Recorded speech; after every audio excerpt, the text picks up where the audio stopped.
check out Identity Withheld YouTube channel. What I like about you is that you come with logic. You ask some very logical questions. What you do when you come on these panels, which I like, is that you bring the logical question. You're not arguing, you're not yelling and screaming. You simply bring a logical statement. People can't handle that logical question, even though they want to say that they are logical. We really do love you there, Identity. You're making history. How ingrained in people of color to look for that Messiah? I feel like there's this level that when you believe in something and then you believe it so hard that if it collapses, you don't know where to go next. Like, so it has to be true. It has to work. It has to be what someone told me it was. When some people get beyond that point, rationale goes out the window. Bring any piece of evidence you want and it'll get shut down because it's ingrained that no, this has to be what it says it is. That it has to be. Otherwise, I would have to admit that I believed in something that didn't exist. How ingrained it, you know what I mean? Like if it keeps happening and it's on repeat, now we have examples. Now we have a history of saying, wait a minute. Didn't my grandmother ask for that? My grandmother asked for that? Her mother asked for that? What the hell are we doing? So it has to be some level of ingraining in the psyche. If something happens to a kid in a school, the first thing that they do is they actually get counseling for the kids who either witnessed it or was a part of that scene, right? We never had that as a people. I'm saying there's a reason for that because there's traumatization that follows that. And that's where that ingraining part comes in. I see a pattern in it of counseling never happened as a collective. Right. So are we seeing the repercussions of that not happening? You know what I mean? No, I know exactly. Man, you are like blowing my mind right now. They tug on your emotional strings. We've had that as a people. Right. Like that was always there. And then you got the people that know it's there and know how to manipulate it. Right. And it's hard to discern between the two because that go back to the idea of how bad do I want this entity to be you're the answer. You're it. That's it. And then the part that I'm like I said, I can't put a finger on it, but I see a pattern that's like, okay, does anybody else see this? Or No, you're not crazy. It's there. You have been very measured and logical in the questions that you asked. And I want to say thank you for that. These conversations, these exact conversations, these are the things that I like to do. I ask these type questions because I'm not only saying these things, I'm also asking because there's things that I need to know too. Yes. I'm in this space where I'm questioning everything and I'm seeing what rises to the top, right? Now, I'm taking hits because people think I'm challenging for anyone's religion, beliefs, and all that other stuff. I'm just asking general questions because I just want to know things that I either was never told or people avoided to tell me. Yes. So I love having these type talks. And I want to hear different perspectives. I want to hear things outside of my head because I know what I'm thinking. I want to know what you're thinking and whoever else is coming up and talking to me about it. So, Yes, a motherfucker. okay.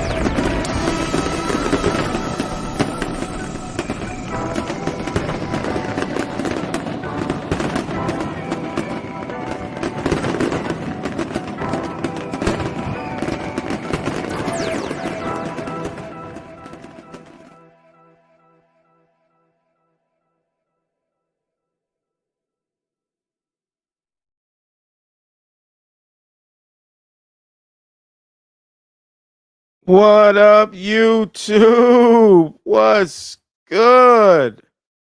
I am back. Identity withheld. I'm back.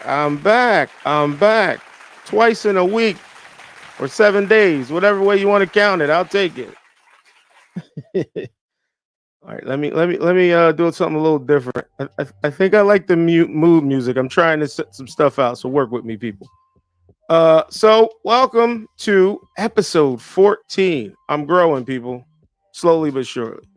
Episode 14, the greatest story ever sold documentary live reaction. Please subscribe to my channel. Cash App's there. I want to jump right into it immediately because this is going to be more of a... I'm going to be playing and pausing the entire video for anyone who don't know.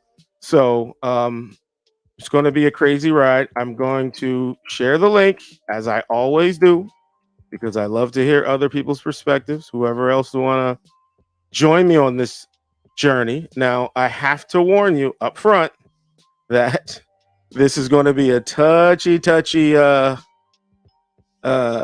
scenario here. We are definitely going to be seeing some things, revisiting some things that happened. Maybe was it a year ago, 2 years ago? I forgot how long it was ago. There's going to be some very sensitive things in this video. I did sort of preview it to kind of understand what I'm opening up here. So I just want to prepare people that it's definitely going to ruffle some feathers. But we have to talk about it. And for those who are wondering, I am not a conservative. People think because I watch these videos that I'm a conservative. And in my opinion, most people of color or black people, they don't like watching. They eliminate things because it's conservative. But sometimes there's messages in those things. And I would like to kind of break down those walls and say, look, we don't trip on the fact that it's coming from a conservative side. And sometimes there's messages in there. You might miss them because of just ignoring it for the label that it's behind. So, but before I do that, I definitely have to read out the disclaimer. Copyright disclaimer under Section 107 of the Copyright Act of 1976. Allowance is made for fair use for purposes such as criticism, comment, news reporting, teaching, scholarship, education, and research. Fair use is a use permitted by copyright statute that might otherwise be infringing. And I'm going to be riding this fine line tonight. Where do I want to go now? Oh, so but also before I go, I'm sorry. I'm jumping around here. I'm trying to drive a lot of things here. I apologize for the delays here. But I do want to definitely mention some of the definitions that are pertinent to watching this video, because this actually opened my mind to actually wanting to do this. There's certain things in here that I didn't know about. And with this being tied so heavily to the Black Lives Matter movement, I figured I'd define some things up front so we understand what we're dealing with. So first and foremost, this is the Black Lives Matter mission statement. And if you don't know what this is, definitely either read it on your own time, or actually you can read it here with me now. It's pretty long. So Black Lives Matter was founded in 2013 in response to the acquittal of the Trayvon Martin's murderer. Black Lives Matter Global Network Foundation, Inc. is a global organization in the US, UK, and Canada whose mission is to eradicate white supremacy and build local power to intervene in violence inflicted on Black communities by the state and vigilantes. By combating and countering acts of violence, creating space for Black imagination and innovation, and centering Black joy, we are winning immediate improvements in our lives. I wasn't aware of anything outside of what I thought Black Lives Matter was, but that's like I said, that might be some news to some people of part of their mission statement. And it continues. We are expansive. We are a collective of liberators who believe in an inclusive and spacious movement. We also believe that in order to win and bring as many people with us along the way, we must move beyond the narrow nationalism that is all too prevalent in Black communities. We must ensure we are building a movement that brings all of us to the front.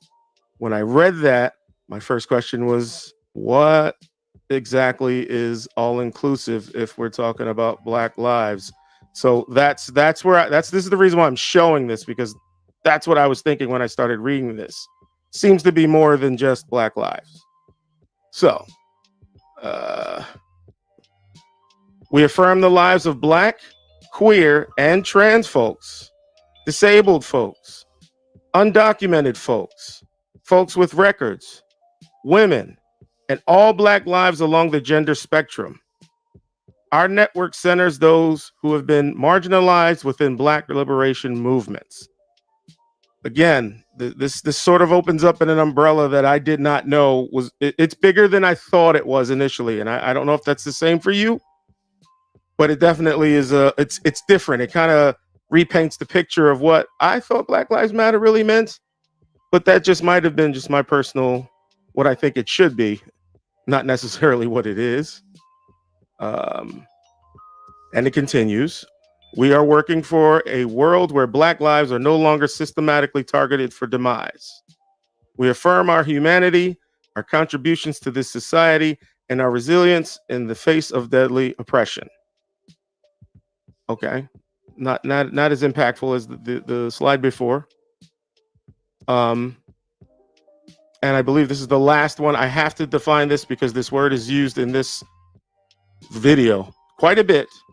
And I have to make sure we understand what a martyr is. A person who voluntarily suffers death as the penalty of witnessing to and refusing to renounce a religion. That's a martyr. 1A.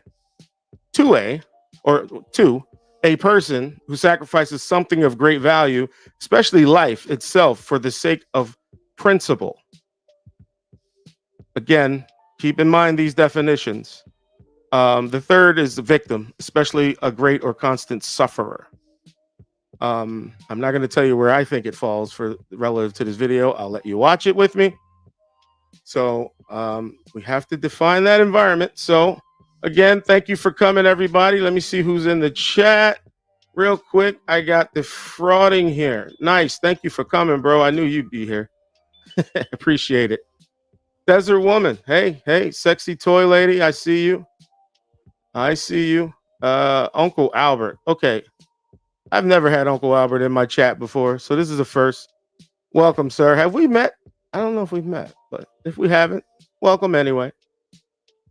All right. Teresa. Hey, how are you? Who else is here? Brother of a certain age. What's up, man? Thanks for coming again. I'm sure you're not going to want to touch this one. You were one of the people that I thought of, like he's not going to bother with me on this one, but I appreciate you just showing up, man. I appreciate you coming, man. Of course, beautiful. How are you? Thank you for coming. I think that's oh, Carrie, how are you? Again, thanks again. Appreciate you supporting me on my last review. I really appreciate that. I think that's all the people that I think I got everybody. So we're gonna jump right in. Anybody that wants to come up, let me know. Hit me up on the back chat, or, just hit the link. But I'm gonna run through this. It's about an hour and 20 minutes. We should be done this whole thing in like 2 hours. So let's jump right in. Again, I'm gonna warn you. This is definitely you're gonna revisit some feelings, so prepare yourself.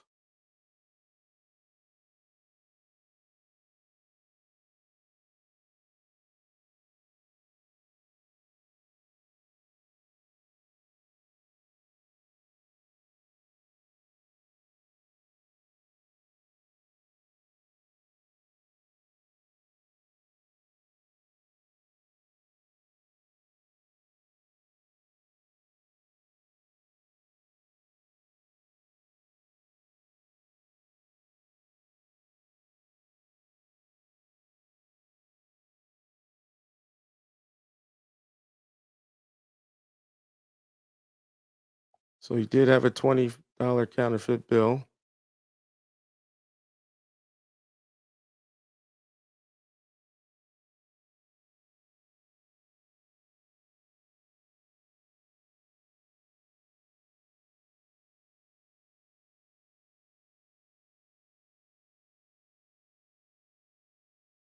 Okay, can you guys hear this? I see that there's no sound. There should be sound. Please give me a 1 if you can hear it. 2 if not. No sound. Okay.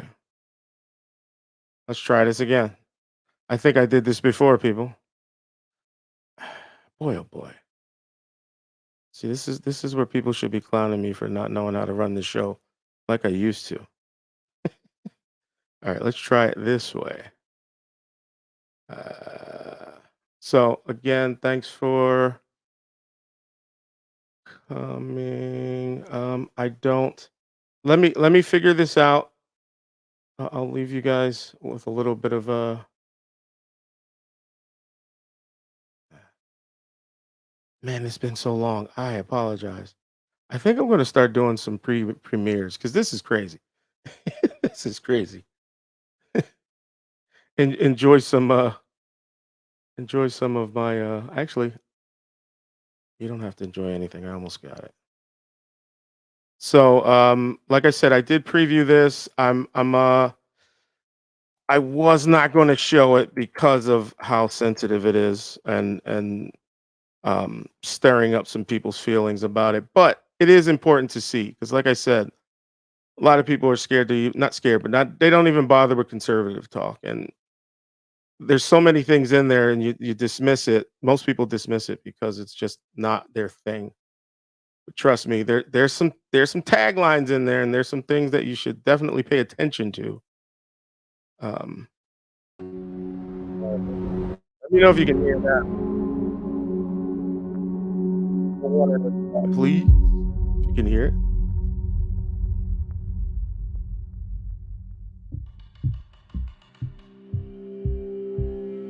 Sweet, thank you.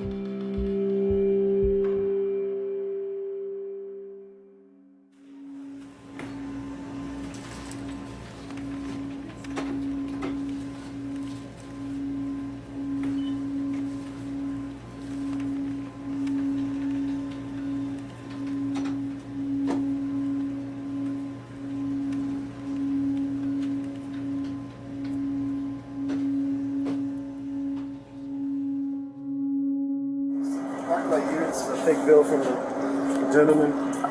Cops called.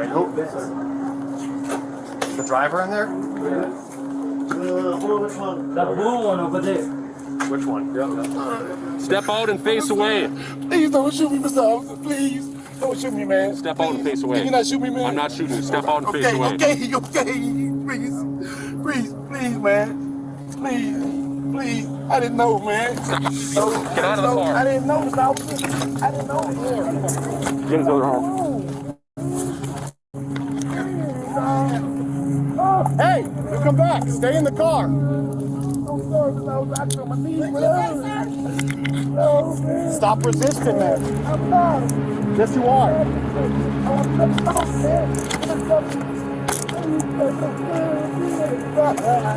can't breathe. I can't breathe.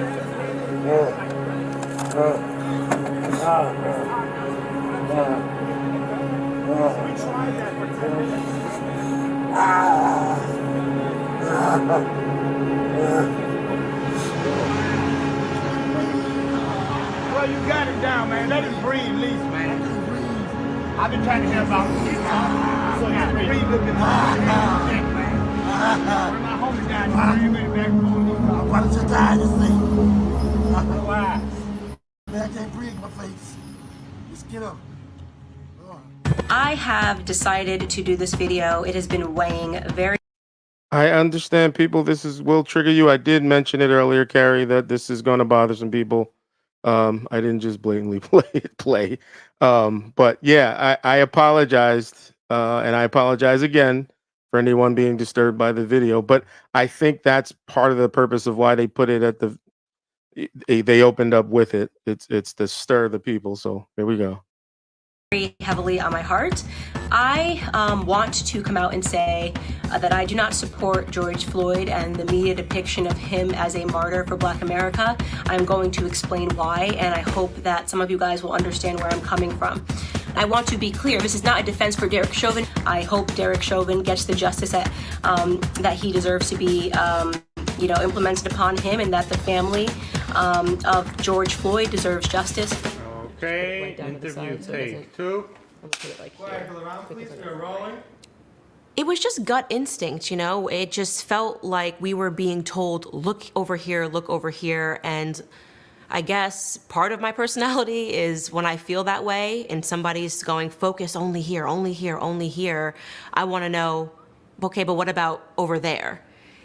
And it wasn't personal, at least not in the beginning. It wasn't personal. I would say it certainly wasn't personal until. This video was just so disgusting, but I think it's important to understand how easily people can be corrupted into saying this type of disgusting nonsense. Candace Owens, that rotten bitch. If anybody's going to pretend to get their feelings hurt about what we say about Candace Owens, I will laugh and laugh and laugh. I don't care what this did. I don't care if he personally kicked Candace Owens in her stinky pussy. I don't know if it stinks, but I imagine it does. Then at that moment, it became personal. And I thought, not only am I going to say the truth, I am going to scream the truth louder than you can scream the lies. I've never been so hurt. So yeah, to me that was okay, if you guys didn't talk shit about me, I wouldn't have said a damn thing, but this turned personal. So, and I know a lot of people don't like Candace Owens. I'm not a fan of her views either. She's very off the wall sometimes. So again, I am not conservative. For some people who hate conservatives, forget the label. Inside. This was the second time he exhibited that behavior. 23 out of 24 hours in his cell. I have been a police officer for almost 4 decades. Until the very breath was squeezed out of him. That was the very last time I seen Floyd. When you sentence my son, you will also be sentencing every day. Every day. I love George Floyd. Drug addiction is even more powerful than a mother's love. You guys knew him best. So, who was George Floyd?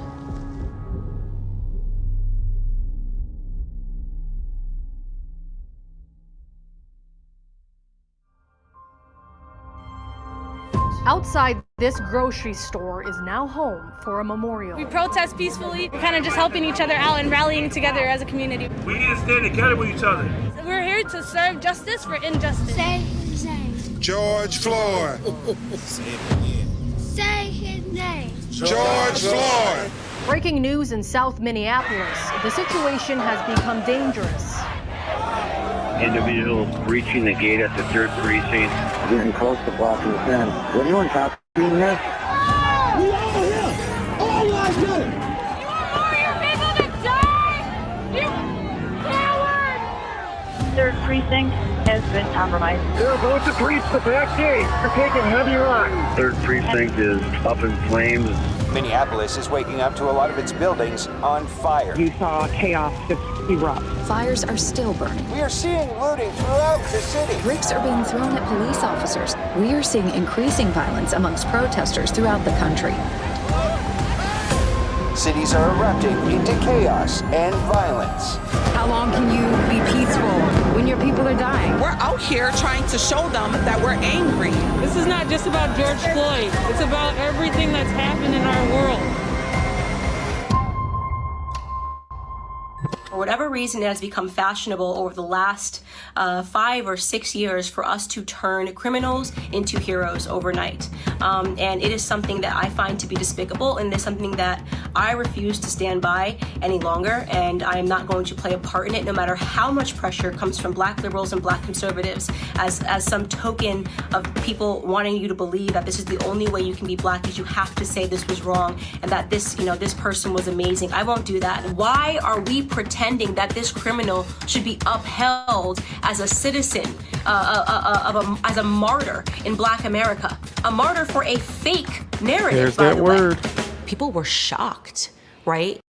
So this is my first trigger here for me, tying in what he did in his past and then saying, I guess the attention for him wasn't worth it for somebody like him.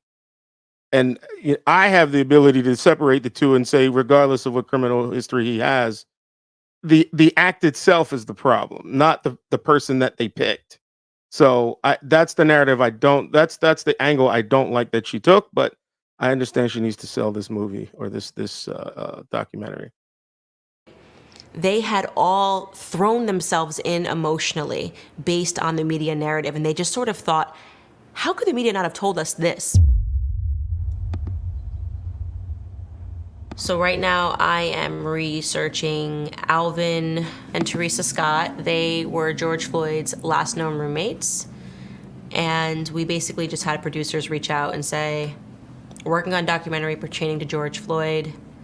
That was kind of the only information that we gave them in the hopes that saying my name would not scare them away. At least from what I'm doing a cursory search, there does not seem to be too much coverage on the roommates. Some pieces pertaining to how they were feeling during the trial, some international coverage, but I definitely don't remember these people being at the forefront. And he lived with them for over 3 years, so it'll be really interesting to see what they have to say if they speak to me and don't slam a door in my face. Fingers crossed. Hello, Alvin Monego, and I'm George Floyd's previous roommate prior to his death. This is our house, and give you a little walkthrough and tell you a little bit about our relationship, me and Floyd. So, okay.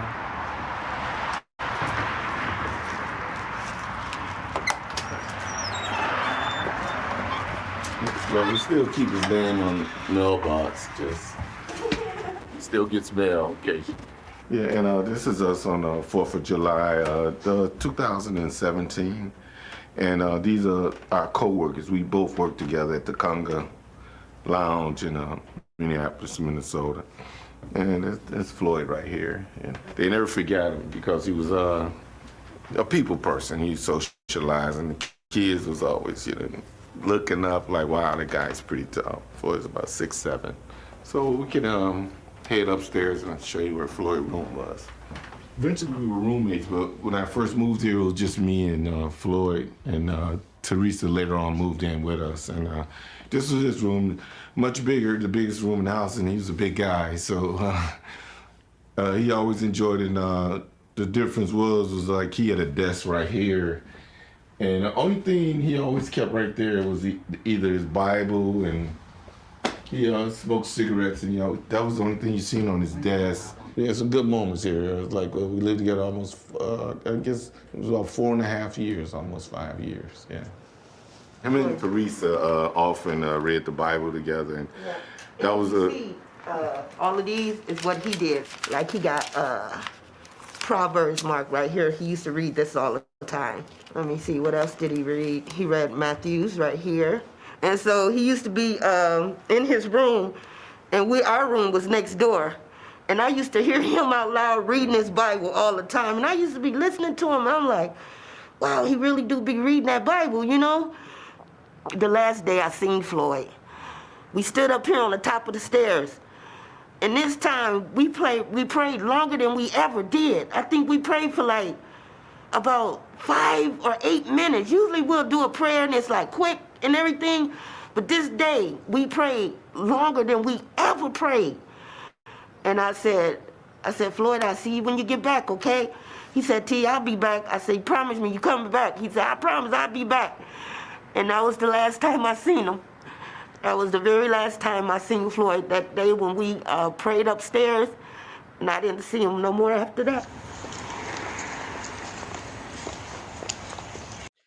And I want to point out here that this is almost as important because this is also who he was, right? Now, the crime and all of that stuff, we know all about that stuff because that was plastered everywhere, right? So I think maybe there shouldn't be like a balance, like, okay, just as much good as much bad. I'm not saying it for that, but a lot of the stuff that I know about him is mainly of all the things he did horribly in life. I don't know if he reformed. I don't know any of that stuff. I don't know all I know are just things that were fed, that were deliberately fed. So I'm glad that they sort of showed this. But the problem I have with this also is that Candace is coming in with a false sense of how she feels about him, and she's coming in with this front, like, she really cares. I don't like that part because you're manipulating the entire scene. Like, that part bothered me, but I know it's for the show again, so thought I'd chime in with that. Hello, how are you? Hi, very nice to meet you, Alvin. Hey, Teresa, how are you? So you guys, in many ways, were some of the people that were the closest to him. Yes. And I don't remember seeing your faces on the news or anybody talking to you. So I guess let's just start with that. When was the first time you met George? She's playing the part. Oh, well, I first met him in 2017. We ended up knowing each other. He was in the treatment center, and I actually was there too. But I was there for the alcohol, and he was having problems with the pain pills. So when we met, we was unaware that this was. We both was in the same situation. So you guys met, and you figured out that you were going to the same treatment center, and I think, did that probably establish an instant connection between you two? Because, during that time, you talk about a lot of things that led you to where you were, and you get an idea of who the persons that are around you, more one-on-one. And he was real open about, things he was going through and what he wanted to be. And his whole dream was to get his life together, and have a good job and be able to take care of his daughter as well as his family. He wants a fresh start, and he wanted to do better, and he happens to run into you, and this is a beautiful home. The Floyd that I knew in this house was a good person. And if he did do something bad, he hid it from us. He didn't do it around us. If he did it out there, he did it out there. That's his business. It's not mine. Addiction is hard. Yes. It's full stop hard. Right. But family is different. It's a different part of them, and so the struggles that they're maybe facing out on the street is just not something that they ever want to bring to their doormat, And that was Floyd. I mean, if he did have addiction out there, he left it in the streets. He never brought it home. Sometimes a little urge to get something stronger to kill the pain, took over, but he always fought against that. He was talking to me. He said, T. He said, I do whatever the police tells me to do. Yeah. He said, because they looking to kill a big brother like me. Yeah. He said that out of his own words. He said, because a big end like me, he said, they looking to kill a big brother like me. And sure enough, that's what happened. It was kind of like when that happened. Weeks and stuff later, that was one of his fears. Yep, that was one of his fears. That's interesting though, because what you're saying is that, so that night he did whatever he was supposed to, whatever they told him to do, because he knew he knew that they was intimidated by him because he was so big. And I'm sure that officer probably know who he is that ran his lights. They got it in the computer. But what about, do you think that if he had complied, because I'm sure you guys have seen the full tape by now, right? Mm-hmm. And you must be thinking, woulda, coulda, shoulda, if he had that mentality going into it, let me just do what they're saying, and because it's just such an escalation when you see the full tape of, yeah, he's not, and maybe because he's not feeling too good, but yeah, and then he's like, put me on the ground, when he says, put me on the ground, and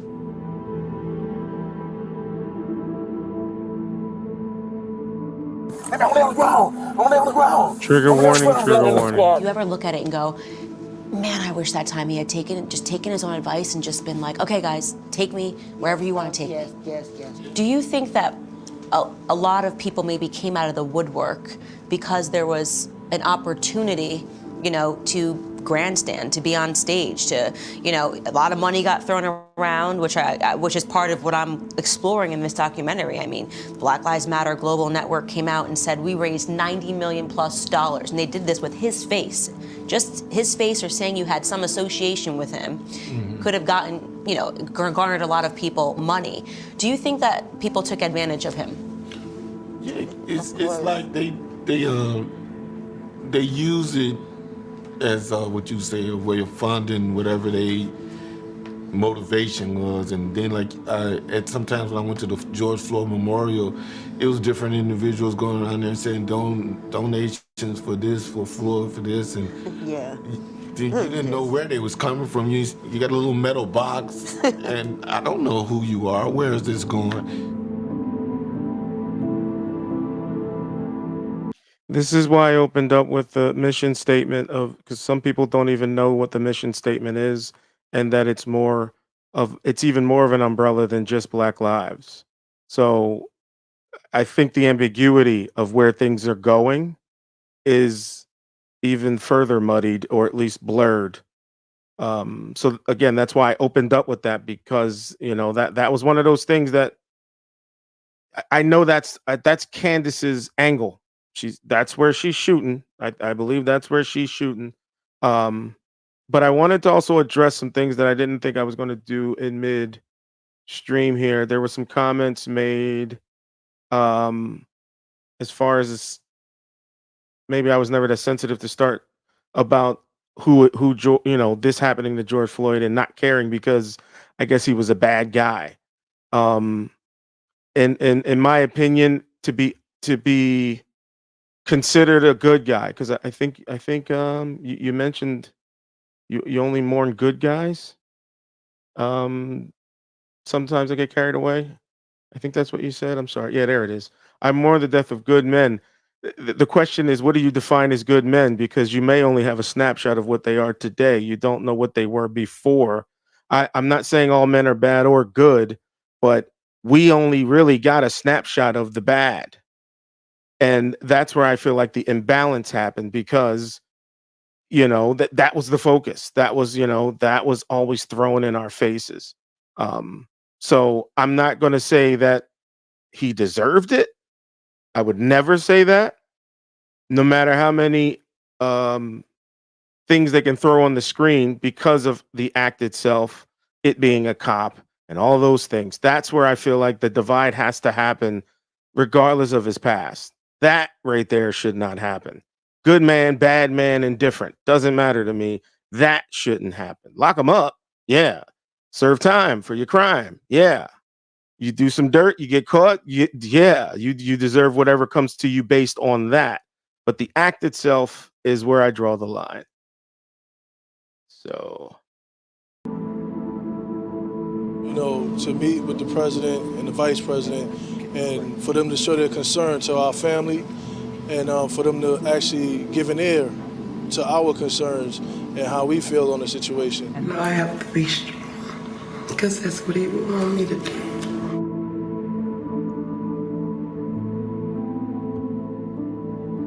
I ain't never met a sister. I ain't never met a brother. None of them ever came here. And Floyd been living in this house. We've been in this house going on 6 years, am I right? Yeah. But for the 4 years, no. He just... They never wanted his stuff. I mean, I would think that if my son, they didn't even come and look and see where the man lived at. They never came to see where Floyd lived. They never came and get none of his stuff. Nothing. That was my oldest brother. I love him. I'm never gonna get my brother back. I would like to just say one day, just meet his daughter, because it's like, that's an extension of him. Right. And I just to be proud to just see one time. Well, not his daughter. Now we found out he got more. Well, they found out that wasn't true. So you mean 3 kids came that ain't his? Just one. I think they did a DNA check, and the boy is not his, and the other girl. Are you serious? Rumors, I don't know. Wow. That's we gotta leave that to Maury. I don't do that. I don't do paternity.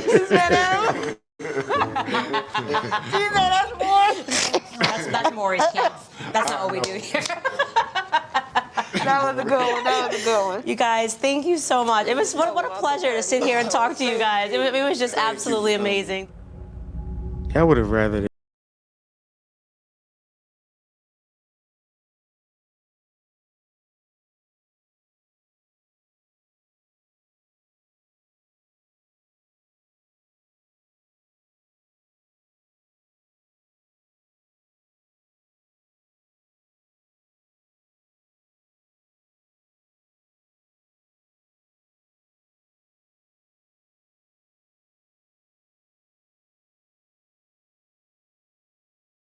How absolutely traumatized that child was.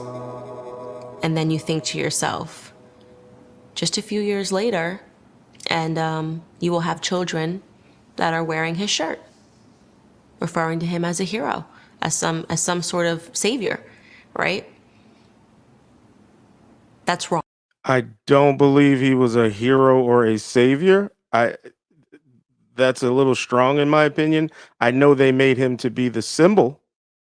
Now calling him a hero, I wouldn't have called him a hero. I wouldn't have called him a savior. That doesn't make sense to me. If anyone called them that, they would have to explain that to me. So Wrong. It's not right at all. And it was this case that I couldn't stay quiet on, and I had to make that video. In 1998, he spent 10 months in prison for theft with a firearm. In 2002, he spent 8 months in prison for a cocaine offense. In 2004, just 2 years later, he spent another 10 months in prison for a cocaine offense. By the way, I am not saying that if you have a record, you don't deserve a second chance. I do draw the line when it comes to second, third, fourth, fifth, sixth, seventh, eighth, and ninth chances. Two things can be true at once. You can both say that George Floyd didn't deserve to die. No matter how you believe he died, nobody deserves to die, in my opinion. Thank you for saying that. And you can also say that objectively, this person that did die was not a saint. This person was not an angel.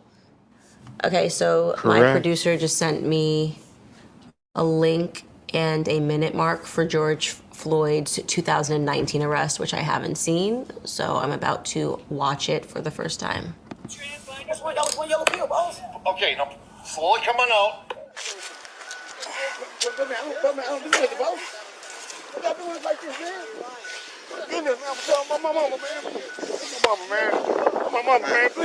Come on, Lee.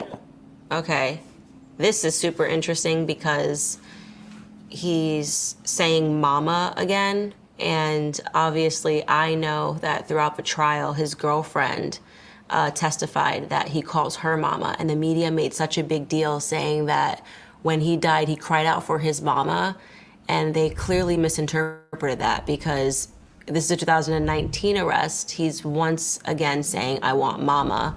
So that seems pretty clear that he's talking about his girlfriend, and he's not crying out for his mother, which was a nice victim narrative.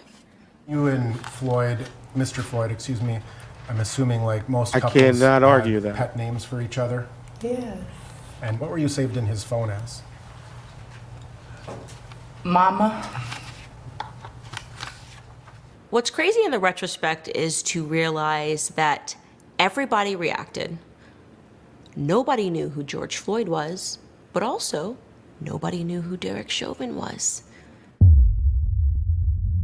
So before they get to that segment, I thought that was a big moment where I do believe that narrative was everywhere. He cried out for his mama.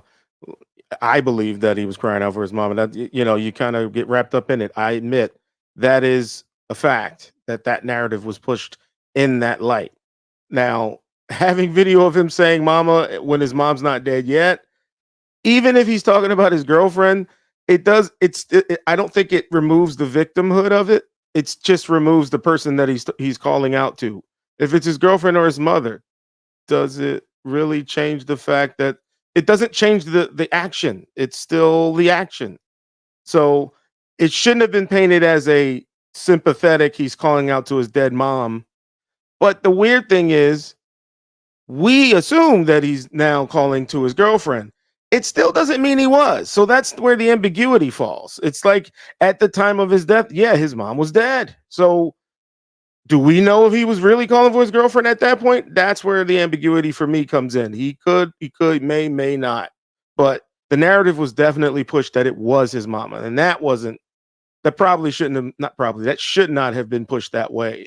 But I can see how that can draw people into, to rally for it. I can see how that angle can be pushed.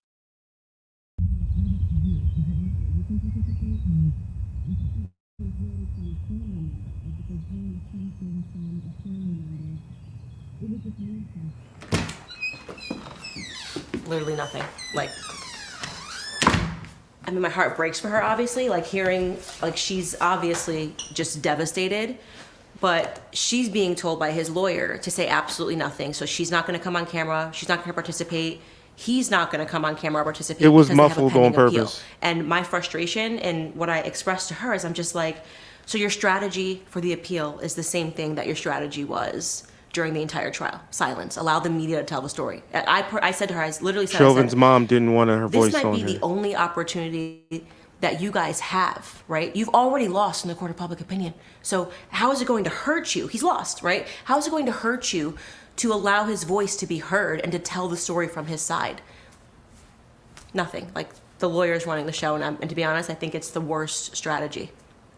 There's just no way he's going to win in the court of public opinion by saying nothing, you know? Like, Now you want super that story, frustrating, but Candace. that's a dead end. So I can't imagine raising up a child and loving a child and knowing who he is and watching the media in virtually minutes be able to strip that person of their identity and to create a new identity for them.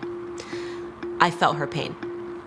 I did. I felt her pain. And I felt that the only thing we could offer to do was to expand on who Derek Chauvin actually was. People were taking a picture, not even a picture, a still from a video, and saying, Satan, this is your Satan.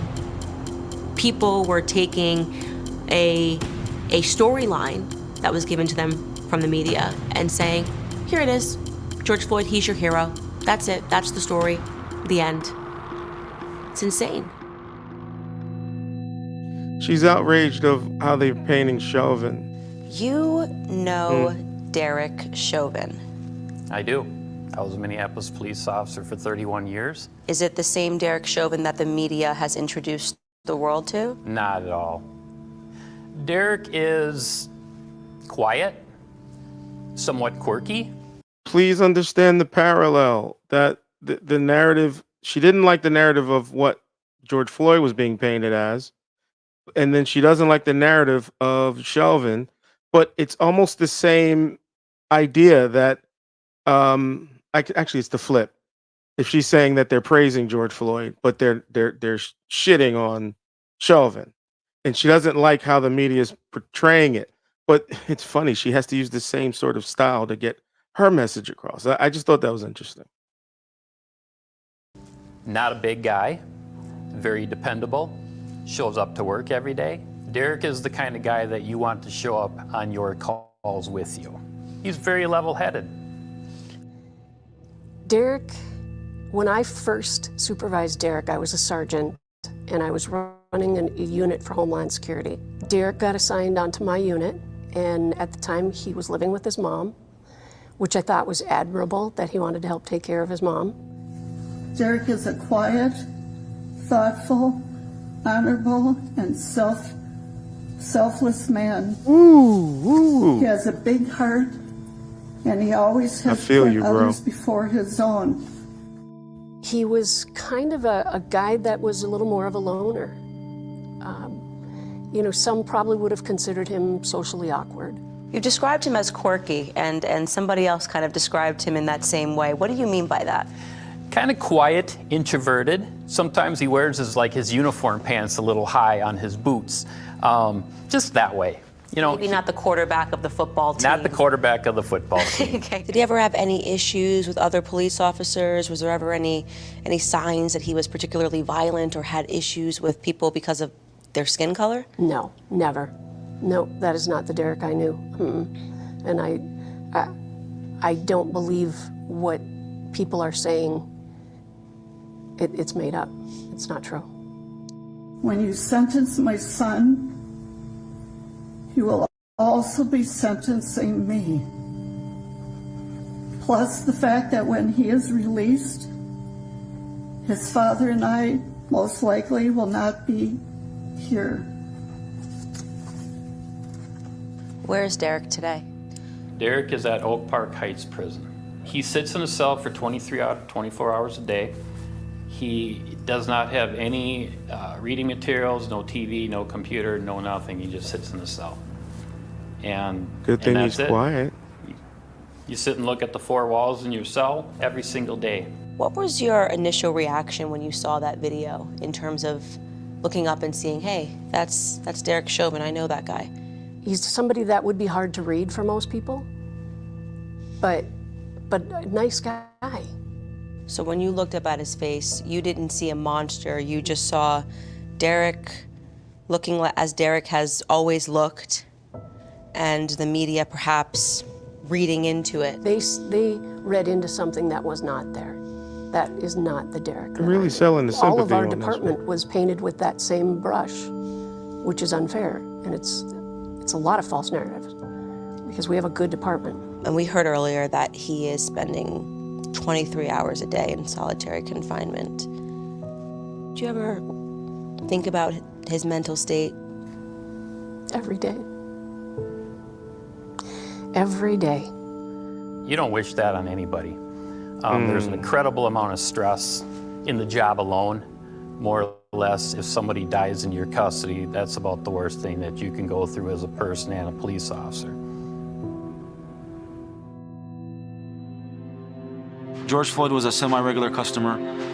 He'd come around not so often, but he was someone we'd recognize, and he'd come here maybe to pay his phone bill or get phone services. So anytime a customer brings a counterfeit bill, and you see we have plenty of them, we tell them, hey, this is counterfeit.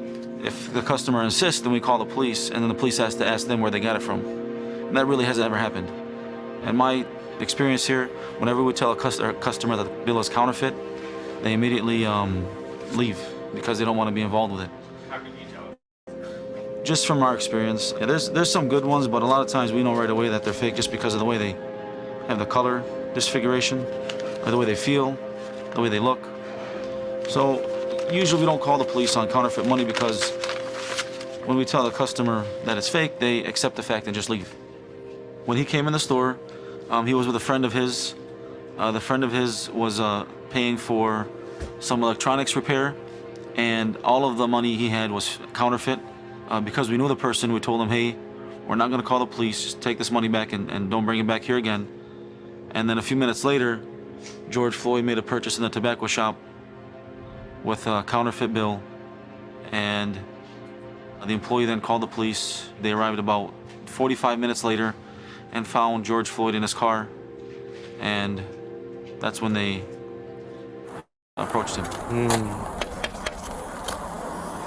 Damn, man. Stay in the car. Let me see your other hand. I'm sorry. Dr. Ron Martinelli, forensic criminologist and certified medical investigator and police practices expert. Let me just preface.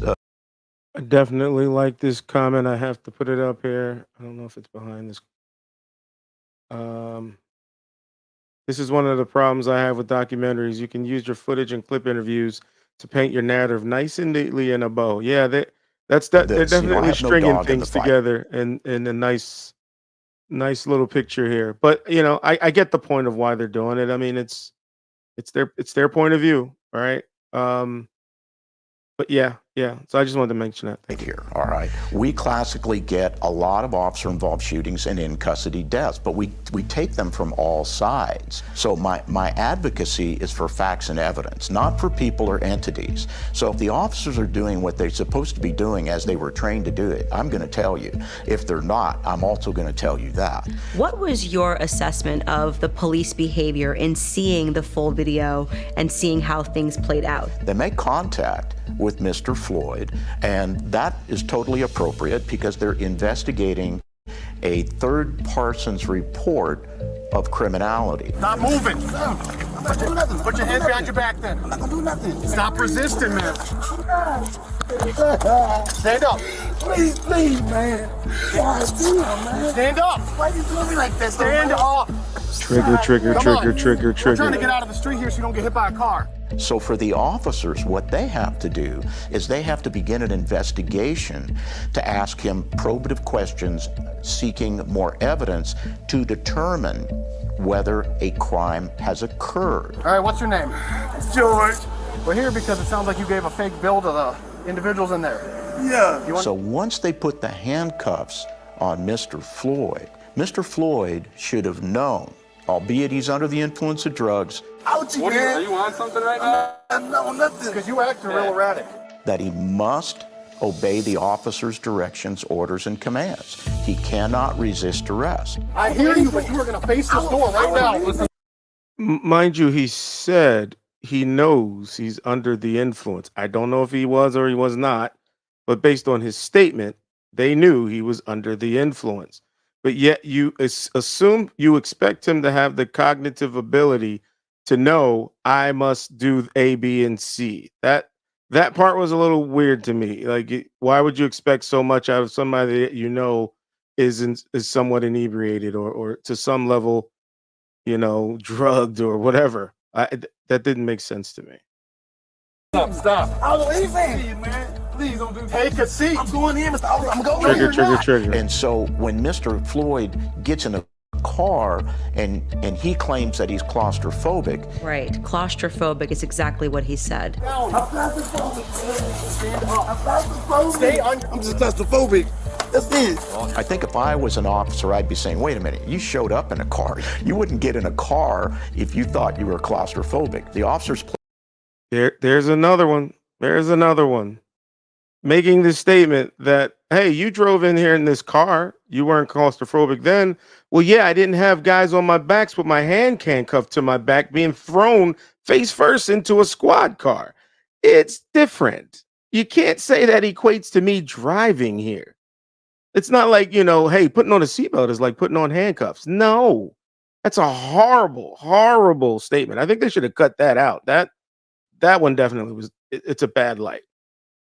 Placed him in a position that's referred to as the maximum restraint position. In other words, he's prone, stomach down on the ground.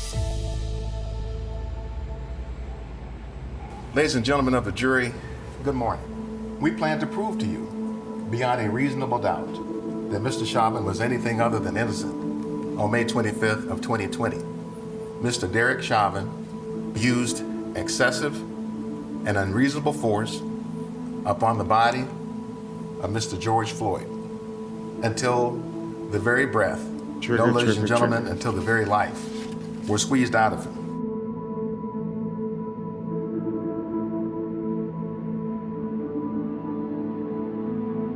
Trigger. You would agree, Chief, that from the perspective of Miss Frazier's camera, it appears that Officer Chauvin's knee is on the neck of Mr. Floyd. Yes. Would you agree that from the perspective of Officer King's body camera, it appears that Officer Chauvin's knee was more on Mr. Floyd's shoulder blade? Yes. They had to have the jury believe that it was a neck restraint, it was the knee on the neck, it was asphyxiation that killed George Floyd. However, there was a ton of evidence that George Floyd consumed a toxic, lethal cocktail of fentanyl and methamphetamine. Yeah, Trigger. I keep saying Trigger. I can't. I ate too many drugs. Do much else but Trigger. Let's put it in perspective. 3 grains of fentanyl on the head of a lead pencil, enough to kill you, enough to kill me. And so they had to continuously inculcate the public to believe that Derek Chauvin intentionally, premeditatedly murdered George Floyd, and drugs had absolutely nothing to do with it. As Lindsay and the toxicologist presented that awful testimony. Do you recall? So this is the same guy that said he has drugs in him. He should be cognitive of knowing to obey the law, but he took such a lethal dose that it could have potentially killed him. How do you argue the two and stand on both? This is backwards to me. Like I said, this probably should have been cut out. This guy's interview. I don't think this helps Candace if you're really paying attention to it. Describing the level of fentanyl. Yes, this is where Kanye got his info. I recall describing it in other circumstances. It would be a fatal level, yes, in other circumstances. Had Mr. Floyd been home alone in his locked residence with no evidence of trauma, and the only autopsy finding was that fentanyl level, then yes, I would certify his death as due to fentanyl toxicity.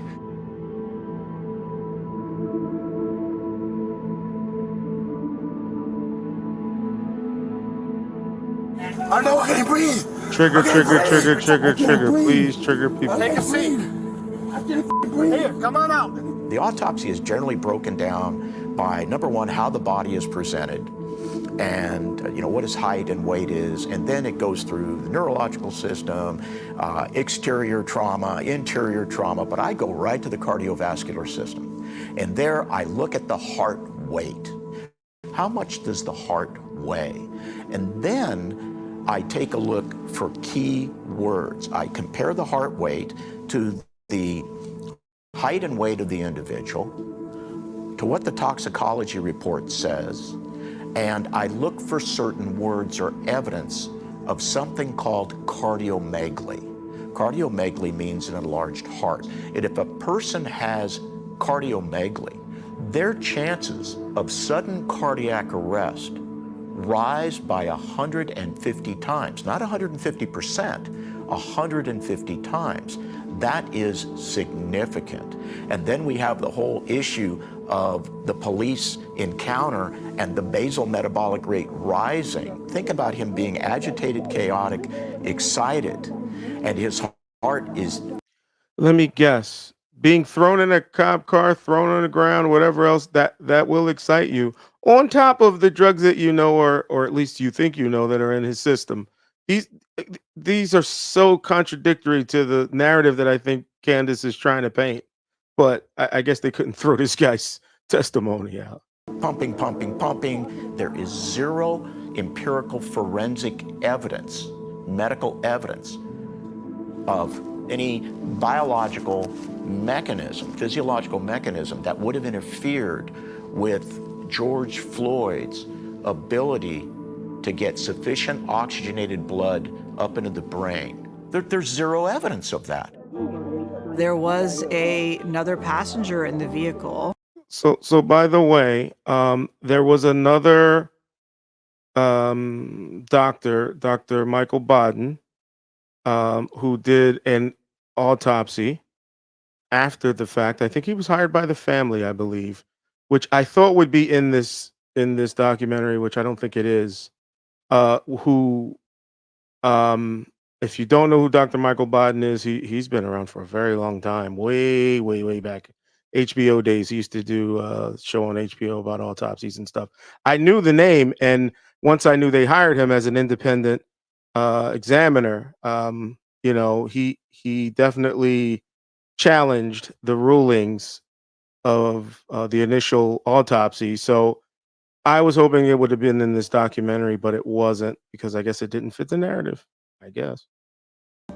And that passenger was Mr. Floyd's drug dealer. However, he did not end up providing helpful testimony because of his own criminal liability. Okay, and why would you not answer those? I'm fearful of criminal charges going forward. I have open charges that's not settled yet of my personal stuff. So basically you are invoking your Fifth Amendment right against compelled self-incrimination? Yes, sir.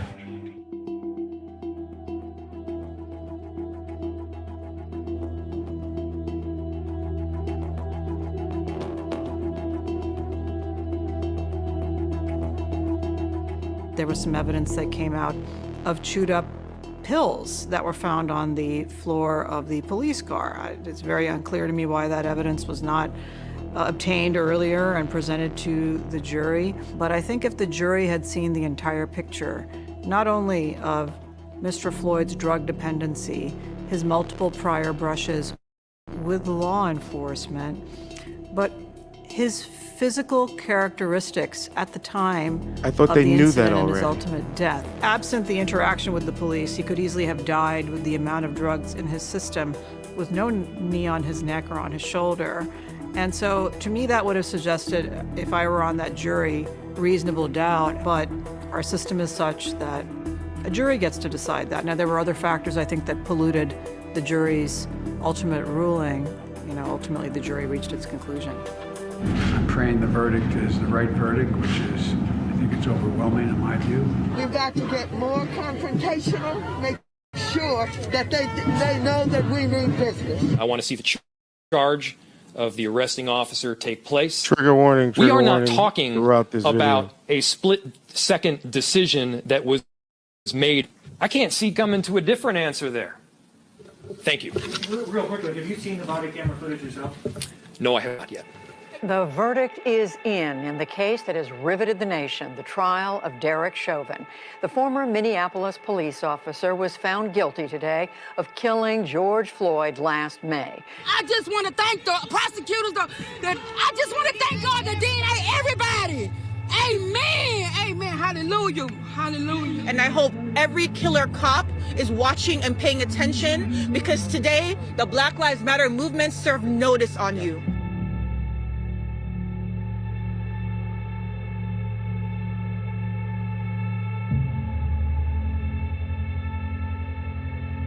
There's a viciousness, there's almost a bloodthirst when one of these cases comes around. And nobody looks back, nobody asks any questions, nobody says sorry. It's just, you are being sacrificed so we can build this temple of Black Lives Matter. And there are so many individuals who deserve to have their story told.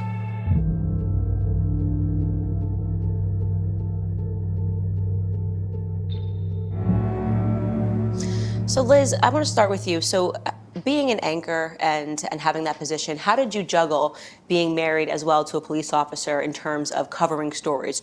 Well, I went to our management right away, before I even went on a date with Bob, as a matter of fact, to tell them that I was thinking about going on a date with this person at the time. And I said, ethically, I don't feel comfortable covering police union issues. And that was something that management was totally fine with. So you mentioned that you were getting threats on Twitter, and I'm assuming that's where it began. Can you talk a little about what those threats were? I think they started immediately within, I think, hours of the actual incident. They said that Bob Kroll and Liz Collin will be dead by the time the year ends. They came to the station where I worked and held a protest during the 6 o'clock news, demanding that I be fired for being married to a police officer. Yeah. I'm seeing this story from so many different lenses. As a wife, as a journalist, but as a mom, I think it's where it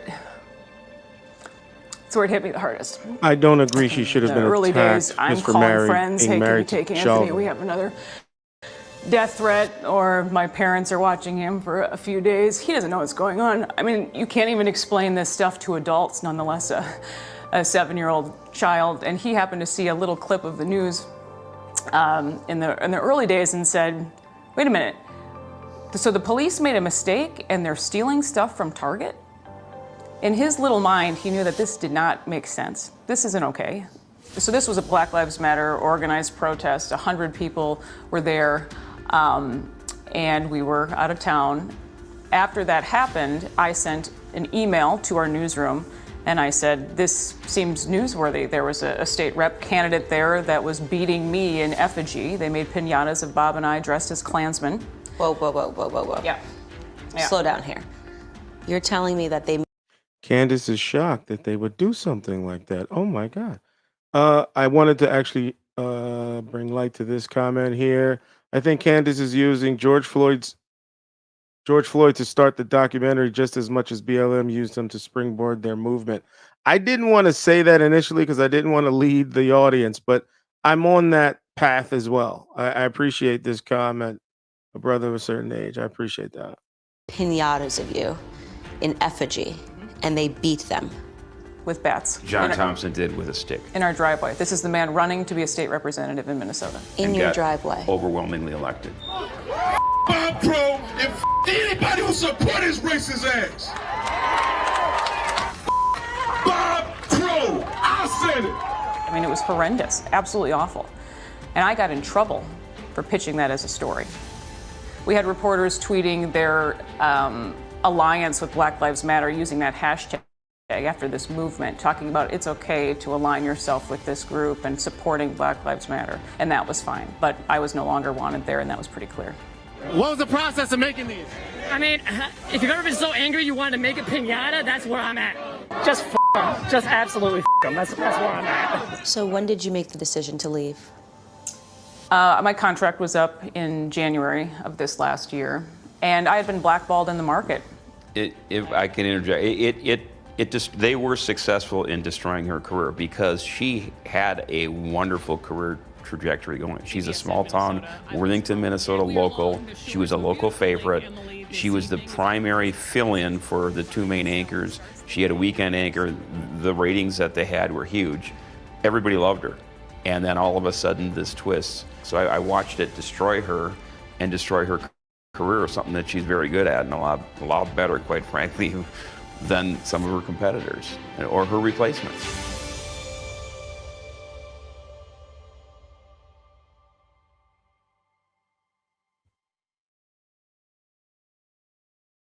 My name is Here Fraser comes the Ross, and I rioting. own retail stores in Los Angeles, California. During the George Floyd protests that swept the nation, what happened? We were looted for over $400,000 worth of merchandise. Wow. It was a disaster.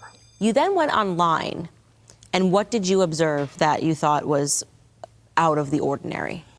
Before I do this, I definitely should have made mention that I am very much aware that there are like 3 levels to this kind of violent act as far as looting, and you do have you have looters, you have protesters, and you have crap, I forgot the third one. Protesters, looters, and I wish someone could help me out here. I'm drawing a blank on the third one. That I'm mentioning this because I know that they're not all the same. They don't have all the same purpose. You know, looters are just trying to get some shit. You know, rioters are definitely out there for the cause. Yeah, I said looters and rioters, right? There's a third one, and I apologize when it comes to me, I'll get it. But I try to make sure which one are we talking about, because I do not lump them all in under the same umbrella, because they shouldn't be, you know. And to paint, you know, if you show a damaged building and then you say, here, look, that's a protester standing next to it. Yeah, but that may not be a rioter, right? Or a looter. There it is, looter, protester, rioter. Those 3. They're all not synonymous. They you know, there is a level of separation with them, depending on, you know, I guess it's not obvious who they are until you see them in action, you know. But I just want to make mention of that because I think she lumps them all under the same umbrella. Chrissy Teigen had posted on her Instagram, you know, I'll help the protesters get out of jail.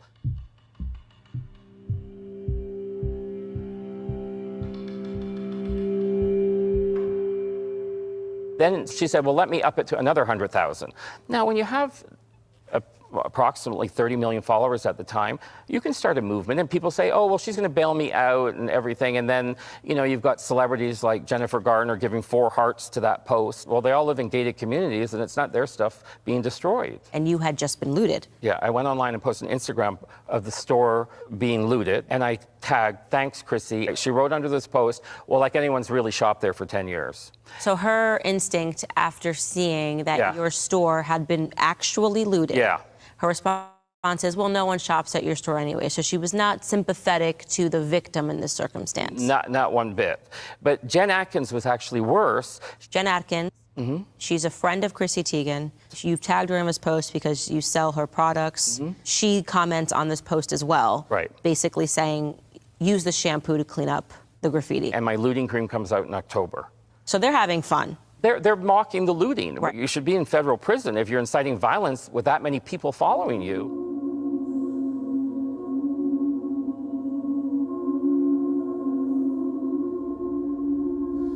So Dana decides to jump in and call you and Kitson a racist store because you were upset that your store was looted. This made you a racist somehow. Right. So this was quite literally blaming the victim. Then what happened? She sends a DM saying, well, before we get on the phone, you're going to have to apologize to Chrissy Teigen, and then I'll take down the post. Dana Omari, from her Instagram account, wrote exactly this. You need to make a formal public apology for blaming a woman of color, she was referring to Chrissy Teigen, for your store being looted. And Chrissy needs to be named. In this apology, you should mention it was insensitive to place the blame on a single person, and that the true cause of the riots is the mishandling of police brutality toward George Floyd and the Black community as a whole. You should also say that while you are devastated by the looting of your store, you recognize it comes from a place of privilege to be concerned about replaceable items when others are protesting for their rights to live. If you apologize, I will happily remove all posts concerning your store. How does that sound? So this blogger, It's a negotiation. just to recap, has essentially jumped in on behalf of Chrissy Teigen. Right. So we got on the phone for 53 minutes. And I'm most not of the for all the conversation tearing up was, property either. You need to apologize A to brother of Chrissy a certain Teigen. age. I said, I'm not apologizing to her. There's no reason to apologize to Chrissy Teigen. But what are you looking for? Are you looking for money? I was worried that how aggressive they were, and the looting was still approaching. And my main store, the value in that store is much greater than the store that got looted. Right, so because she's publicly posted your store Right. as being owned by a racist, Right. concerned that they're gonna come loot you some more. Who was the check written out to? Act Blue. To Act Blue. Right, which Okay. is BLM. Black Lives Matter. So Right. she was basically saying, if you make a donation to Black Lives Matter. I'll take down the post. Okay. I knew nothing of Act Blue, or that was news to me. I don't know if anybody else knew that, but that was not something I did not know that was synonymous with Black Lives Matter. And then after she got out the conversation with me, she texts me from a phone number. And if you don't make the donation, I'm going to repost this. I'm going to make another post on unfortunate posts that won't be good.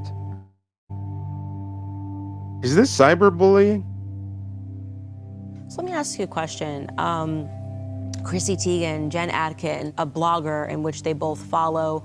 Why do you think they felt the need to get involved on such a level and to be so supportive of the looting? Well, I think there was a side that they felt that it would help them become relevant and heroes and everything. Did Dana mention anything to you about Chrissy Teigen and her having a relationship? Yes, she said Chrissy Teigen thanked me for what she did.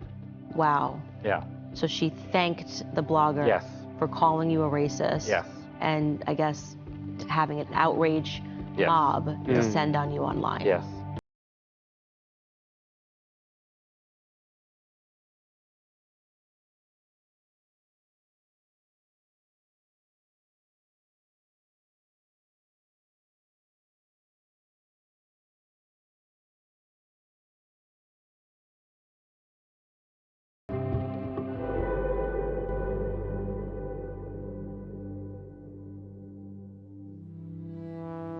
So I'm assuming name that is- that section of the clip, I'm assuming that means that that's Black Lives Matter pushing that, or is that someone manipulating?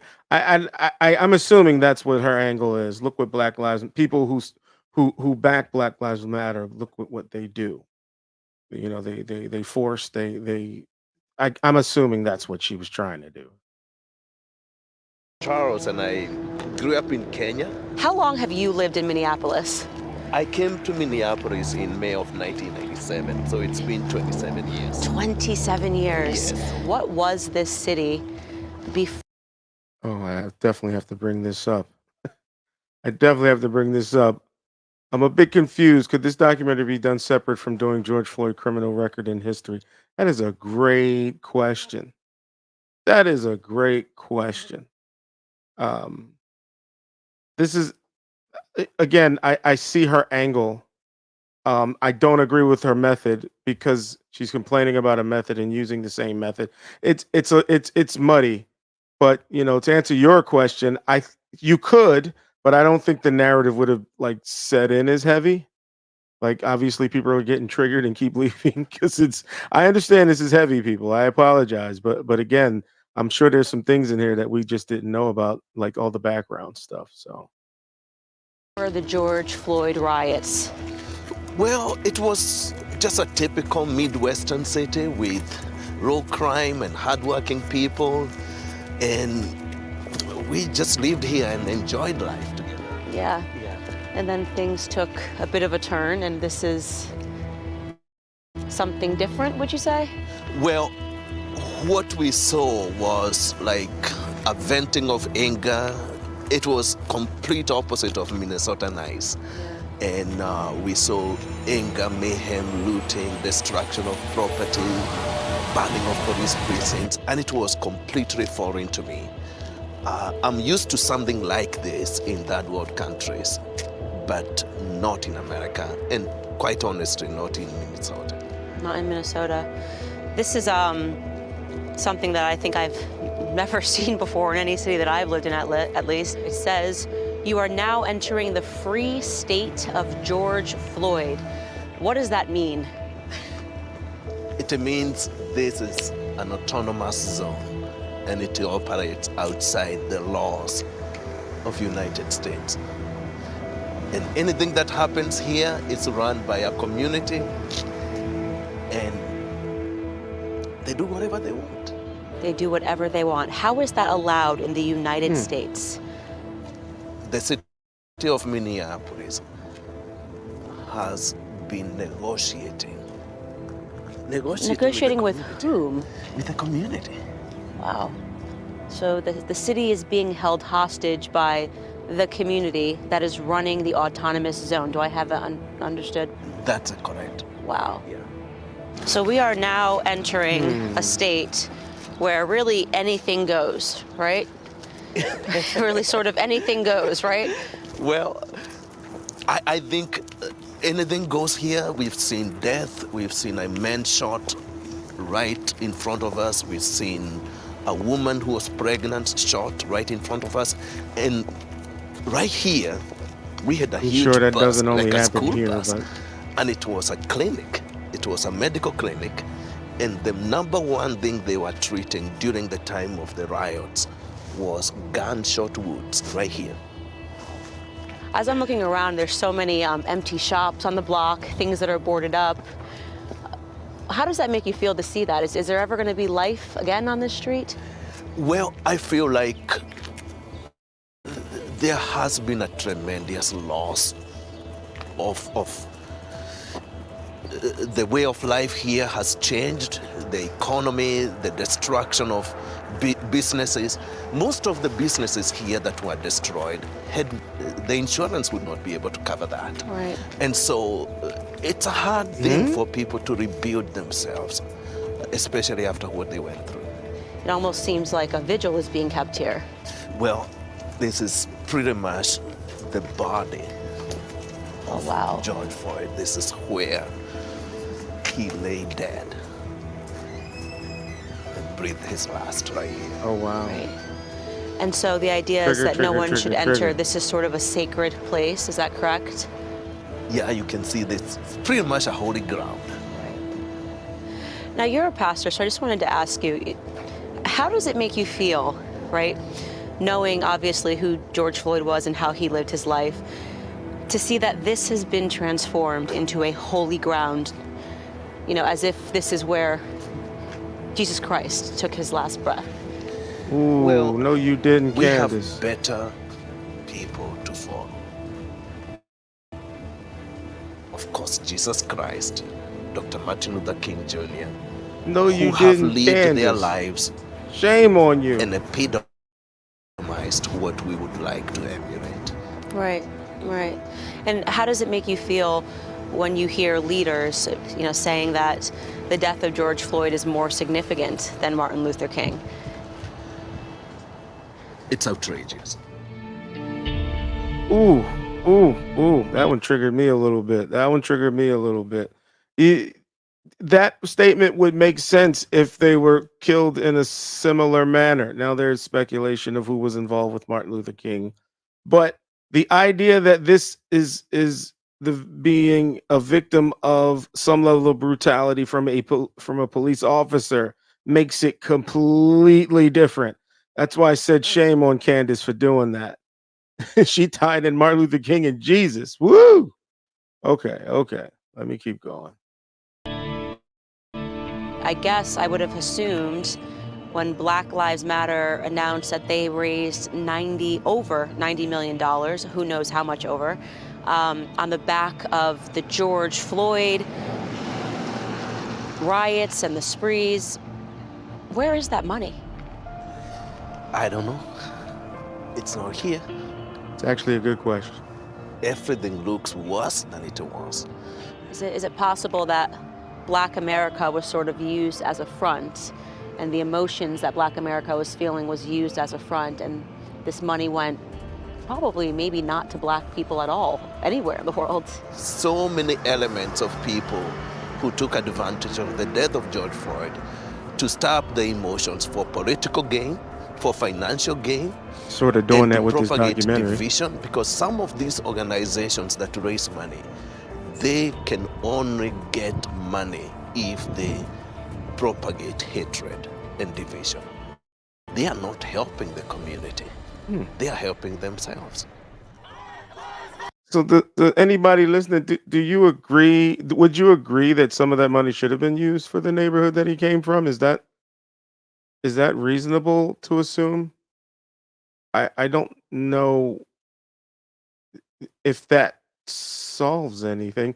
I'm trying to think of if that ever happened before. But that's where I'm a little lost.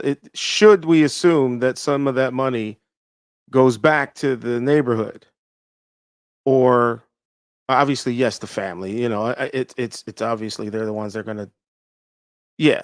But the neighborhood itself, that's what I'm asking. So, so the question, what was the money used for? Good question. I think that we're gonna learn that. Yes, we're gonna learn that. But I just thought they were trying to paint that narrative that they should have went back to the neighborhood to fix it up.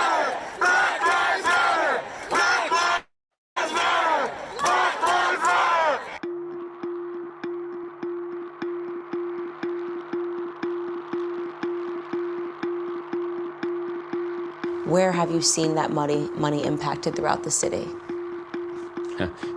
Democratic politics. I mean, that's. We shared this place, right? And we went half on everything, you know, the rent, light, gas. So when it happened to Floyd, everything fell back on me and Alvin. So We got a car out there, it's just sitting there. And just sitting there, we couldn't do nothing with it because he didn't. We don't have we the don't title. have the title. They won't take it or move it. It is just shocking to me because of how much money was raised to think that where he lived, the bills weren't being covered. So Black Lives Matter released their 990 IRS filings. And of course, I wanted to jump right into it and find out exactly what happened to the approximate $80 million that was raised by them between July 1st of 2020 and June 30th, 2021. Okay, Vivek, so during the George Floyd death and the aftermath, you were in Silicon Valley, is that correct? Yeah, I was running a biotech company, actually, and I was CEO at the time, that's right. What was the corporate reaction in Silicon Valley? I think this is where she starts chasing the It was a pledge money. of allegiance to one cause, to turn this man, who had died in a tragic death, no doubt, into some type of new modern messiah figure. And I thought that the religious quality of every company bending the knee was a bit odd, and I was actually pretty keen on making sure that I didn't lie to my employees, that I didn't tell them something that I didn't believe about this. I sent an employee all email, and I said, look, I understand there's racial riots across the country, or there's unrest across the country. I hope everybody's safe. Let us know if you need us to support you. That was about it. And I remembered the reaction that I got, that somehow that failed to meet the moment because I didn't recite the same ritual incantation that every other CEO was pledging allegiance to across the country, a corporate statement made by the same PR firm that effectively ended in Black Lives Matter. Yeah, absolutely. And we've been sort of investigating throughout this documentary, where did the money go that was given to Black Lives Matter? We never even really got a full answer of how much money was given. I often say that BLM now stands for Buy Lavish Mansions, because that's what the BLM movement does. You actually saw in recent weeks there was a person who was effectively working for BLM that personally purchased a mansion, and she pays $3 million for it. Within days, like I think it's 48 hours later, flips that to the BLM organization, who pays nearly $6 million for that same house, booking a personal profit to the person who actually bought it. So that's a self-dealing transaction that enriches personally somebody who's working for Black Lives Matter. Why is BLM buying big lavish mansions in the first place? When their donors were understandably outraged by the luxurious purchase. So I guess they're saying that BLM was flipping houses or mansions. I'm sorry, Not houses, mansions. Patrisse Cullors came forth and also admitted that she hired both her mother and her brother to work at the property. What sort of work, you ask? Well, Patrisse Cullors' brother, Paul Cullors, is a graffiti artist by trade. That's what he's done his entire life. He's done graffiti. Patrisse instead hired her brother to do security for her. She paid Paul $840,000. That's almost $1 million in just 1 year to her graffiti artist brother, his newly established security firm. Now, that makes her a great sister, but perhaps she's an even better baby mama because Patrisse also gave funding from Black Lives Matter to take care of the man who fathered her son. His name is Damon Turner, and he received $970,000 from BLM to his company Trap Heels LLC, which purportedly provided live production and media. So that makes Patrisse a great sister, a wonderful baby mama, and also, by the way, she's a fun mom. Because one of the events that Patrisse organized at her BLM mansion was for her young son's birthday party. Nothing says taking on police brutality quite like hosting a birthday party for your young son in a Los Angeles mansion paid for by donors to the cause. Patrisse likes parties, by the way, because she also threw a party there to celebrate the inauguration of Joe Biden and Kamala Harris. And yeah, that's somewhat suspicious because what do Democrats have to do with Black Lives Matter? I think I'll just leave that question open-ended. Candace is slick. As far as those purchases or those contracts or whatever with security with her, that definitely raises a flag, right? Like, and I'm being as unbiased as I can. Something is definitely off if this is happening, you know, in the background of all the things. The question is where should the money go? And I don't think we had a roadmap of where the money was going. It's because it was under some umbrella, right? It was the umbrella of BLM. So I'm glad she pulled that information. She had the receipts. Great. I don't agree with how it was spent based on just what I just saw.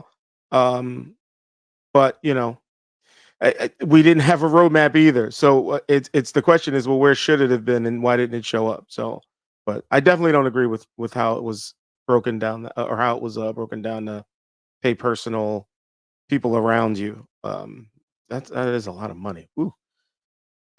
Also suspicious is the fact that Black Lives Matter designated a whopping $8 million to an out-of-country grant. What?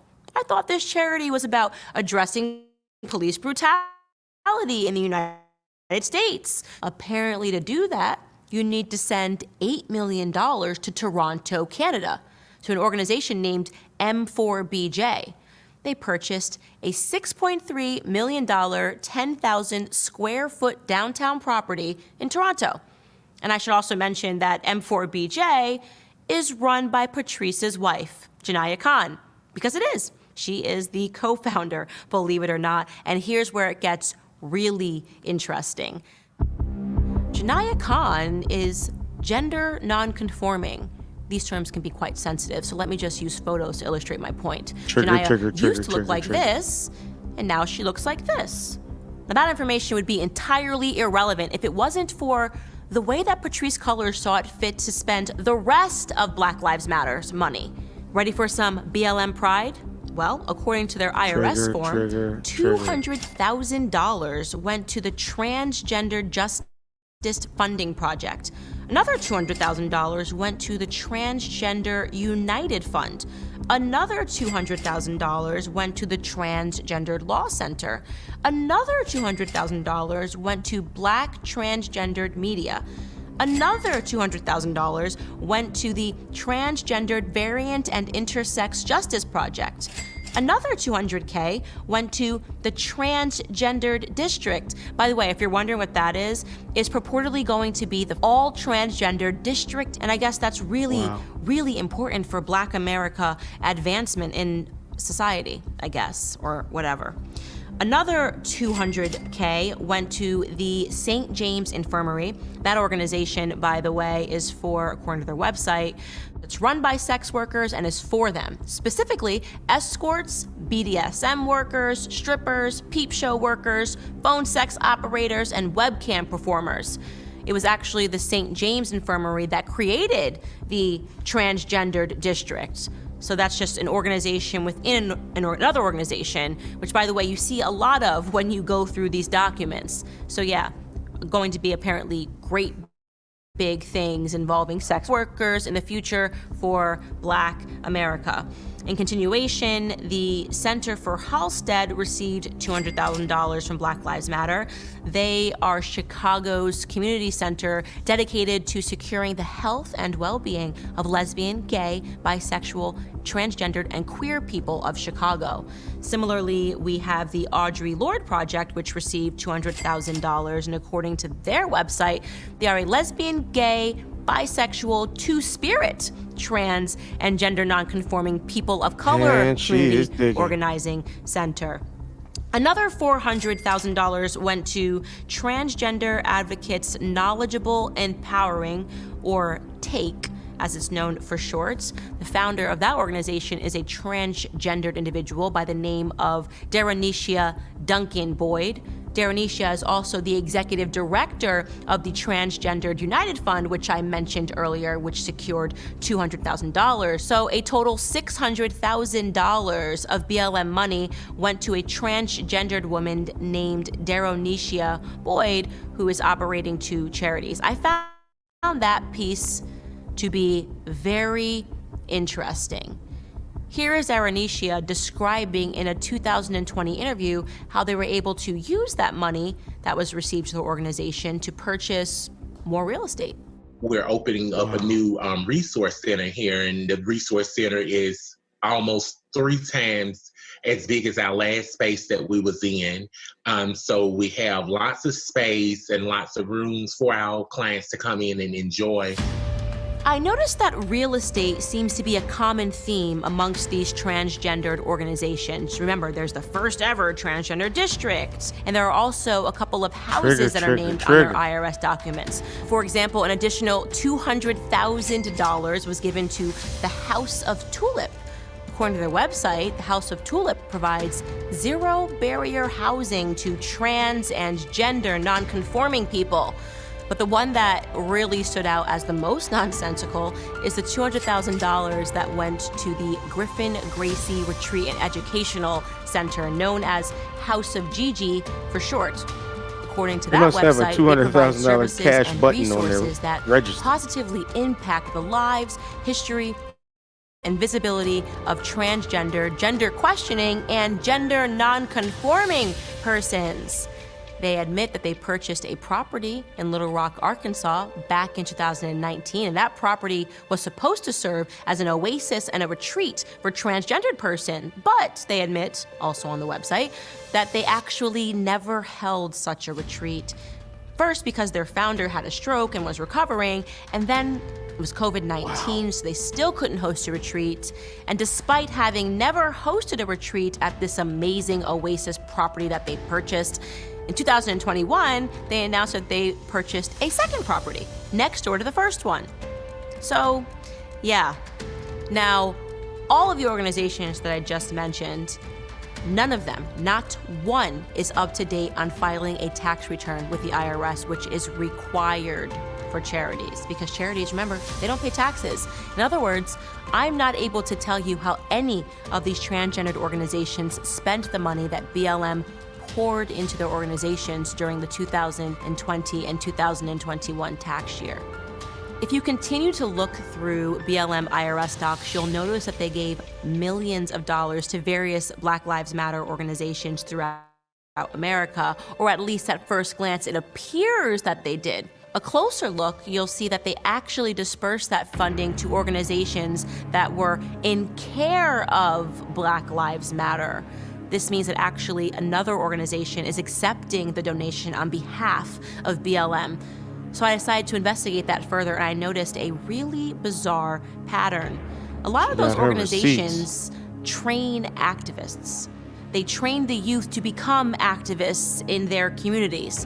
One organization even goes as far as bragging on their website about their history of getting arrested, protesting, and they offer courses on various techniques like bird dogging. That's a technique that's used to confront politicians. I thought to myself, it's interesting because I kept hearing over and over again while filming this documentary that people felt as though the protesters that arrived throughout these cities weren't actually from the cities that they arrived in. They didn't know where they had come from. I heard buses, there was this idea that buses were showing up filled with protesters. It's a fair question then. Is it plausible that Patrice was giving money to groups that were creating protesters or training activists rather? I mean, why else would Patrice give millions of dollars to so many trained activists? I wanted to investigate that piece a little further, and so I made some phone calls. So I want to call some of these groups today. Okay, I gotta pause. That was a ton of information there.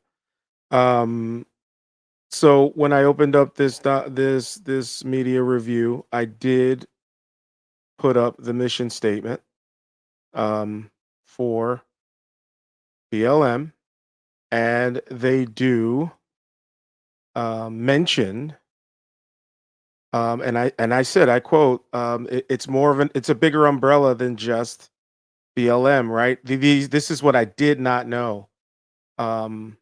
It's bigger than just black. I know there are black LGBTQ, but when you specify that these organizations are getting funds to that magnitude, I think that should have been more of a this is why I don't understand why there should have been some idea of where the money was going.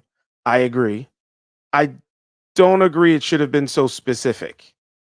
If it were going to just black, to support black, I don't know, black businesses or something, Black Lives Matter. It just seemed a little too specific, and I think her tally was close to like 2 million or something. But that's only a small portion of that money. So I'm assuming she's going to touch on some where else that money went. So, but I thought it was interesting that much money went to specific organizations. I'm not in agreement that it should have been so specific. Pretend that I want to give money to the organization and see what I can find out about what they do. And I get the feeling that none of these multi-million-dollar organizations are gonna pick up the phone. We are not able to take your call. The Google subscriber you have called is not She available. did her research, though. I'll give her that. You have the wrong number. Thanks and goodbye. What? Please leave a message after the tone. No one's available. Your call cannot be completed as dialed. Verizon Wireless. The Google subscriber you have called is not available. The number you have reached is not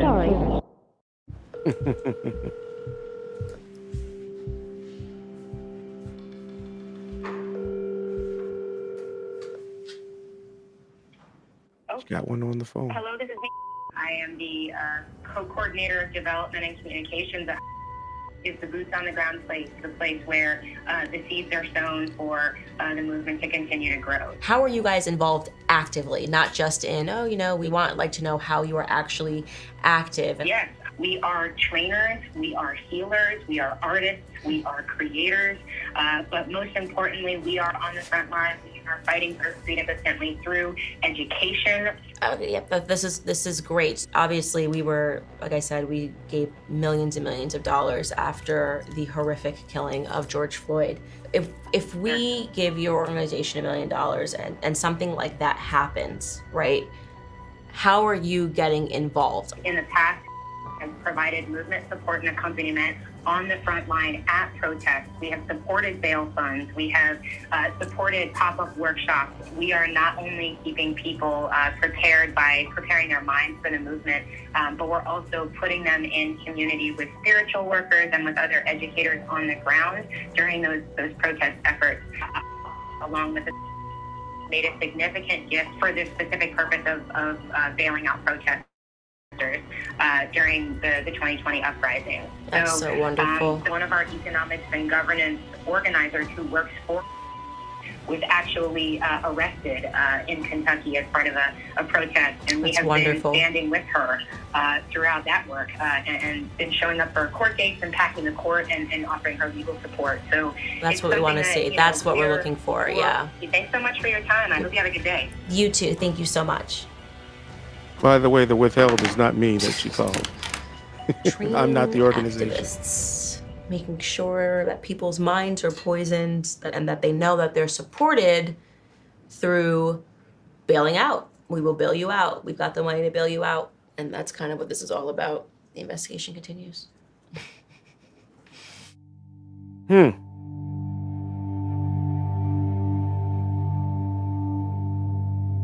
Now, the organization that received the biggest grant from Black Lives Matter, according to their filing, is an organization called Living Through Giving Foundation. The Living Through Giving Foundation, per their mission statement, strives to connect people through organized acts of love. They run a program called #LunchBag. This program allegedly brings people together to create bagged lunches in which they write handwritten love notes, and then they distribute the bagged lunches to local communities. That sounds nice, right? I thought so too. I thought to myself, I want to attend one of these events, but when I went to their website, there were no upcoming events. And when I went to the website to explore past events and learn more about the original givers, I was met with a coming soon page. So I wondered, who is the executive director of this organization that accepted $2.3 million from Black Lives Matter Global Foundation?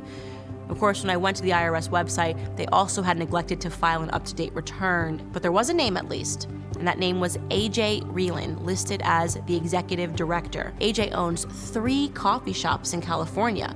You'd have to imagine my surprise, though, when I found an article about his coffee shop opening in 2019, and buried within the piece was a picture of none other than Patrisse Cullors, sitting there with her friends having coffee. In 2019, meaning Patrisse Cullors had a relationship with AJ Reeland that predates the George Floyd protests. So exactly why did she transfer BLM money to her old friend AJ via his charity that is nothing more than really a splash page with no upcoming events? Is she a part owner of those coffee shops? Is she an investor? I will leave that as the $2.3 million question. What I can say for certain is that you don't just send your non-Black friend $2.3 million just because. Perhaps most hilariously, you'll recall that the founders of Black Lives Matter pride themselves on being abolitionists. They want to abolish the old systems of white supremacy, the systems which keep Black America away from garnering our true generational wealth and financial freedom in this horrible country, which makes it somewhat odd that they invested $32 million into the stock market. Wall Street, what a great way to abolish the system of white supremacy. Invest in stocks. I think that the IRS docs in the end lead to more questions than they do answers. And if you were an individual who gave to this organization, a well-meaning individual who gave because you thought it was going to help Black America, then you should get answers to those questions. Now, is there anyone who doesn't think it should be in the stock market? Black Lives Matter funds somehow end up in the stock market.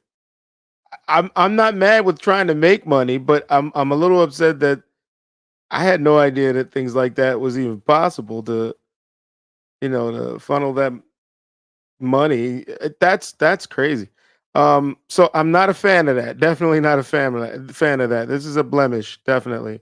But it's information. I'm listening. I'm listening with as unbiased ears as I possibly can have. So we are headed to Laurel Canyon. We've yet to see any Black people in this neighborhood. There were a ton of cyclists coming through. Not that that's an issue, but it just seems a bit strange because the Black Lives Matter messaging, of course, has been that Black people cannot be safe in white spaces. So it's an unusual decision to buy a home in a neighborhood that doesn't have any Black faces and is surrounded by what we've been told are violent white people that don't want to see Black Americans become better. So hopefully, as we are heading now to the house, we'll be able to speak to somebody on the property, is this a creative space for Black Americans? Why did we purchase this property with the money that was raised on the faces of so many dead Black people? I'm assuming it's going to be a welcoming environment. We'll see. So there's definitely somebody home. She's popping up. Hello. I was just looking to speak to whoever is at this property. Sir? Mm-hmm. Hello? I don't know if he's going to get that someone. won't work in the hood. Is he a very cute German Shepherd, it looks asking like? that question. This morning, I woke up to Candace Owens being outside of my house with a news crew. Looks to be maybe in his mid-40s, white male, black hat, and he is, whoever he spoke to on the phone has instructed him to record us, which is strange because we just want to talk. And what I see in the driveway are 2 cars and a sign that says you are exactly where you are supposed to be. She was demanding that I come outside. Hi. Hello. Hi, you're welcome to record. I just want to talk. Are you instructed not to speak to anybody? We're not trying to harass you. We'll gladly leave. We're just wondering if we can speak to anybody. Sorry, what was that? Okay, I just thought this was a house for Black Lives Matter. It's unacceptable and it's dangerous that anybody, any stranger, come outside of my house. You're just trying to figure out if this house is actually being used for Black people in a creative space at all. And it doesn't seem that way. What happened this morning is not safety. It's not what I deserve. It's not what any of us deserve. I can't see how this purchase helped Black lives anywhere in America. I can't even find a Black life on the property. The dog's not even Black, so. Oh, jeez. And so they're literally trying to destroy us. They're trying to destroy me. They're trying to destroy the movement. And I just need us to be stronger. Thank you, sir. Have a great day. I'm a little confused on that testimony right there. We need to be stronger. We need to be. I'm not a fan of knowing this right now. Like, this definitely is triggering me because this is crazy information. But it is, obviously, it's her house. I mean, she said, my house. Now, the question is, should she benefit from the Black Lives Matter funds? And to what extent? These are things we never even imagined talking about. But somebody's going to benefit from it. It just never was written down to be what it was going to be. Anyone out there that knows, this is definitely giving me Umar vibes. This is giving me those vibes. So, here we go.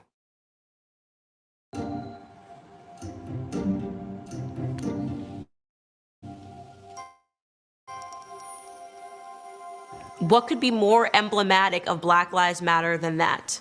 Playing the victim to the public, hoping that you can get sympathy, and perhaps that sympathy will transform into dollars. And of course, after we exposed that lie, she subsequently wipes her Instagram and says that she needs a mental break and needs to reevaluate stuff. And what I'm hoping is that by the end of this, they'll wipe the entire organization and charity, because it is not what it seems. The real story is a story of addiction. That's it. That's actually a story that could have brought people together globally. This was a man that was high on drugs and went into a store with counterfeit bills. He sat in a car with his dealer. Obviously, they had drugs on them. Drugs were found on them. And I believe that in his final moments, when the police arrived, he ingested a lethal amount of drugs. And unfortunately, the paramedics and the medical attention that this person would have needed in the immediate never happened, never transpired. And it is a story of a man who overdosed in the end.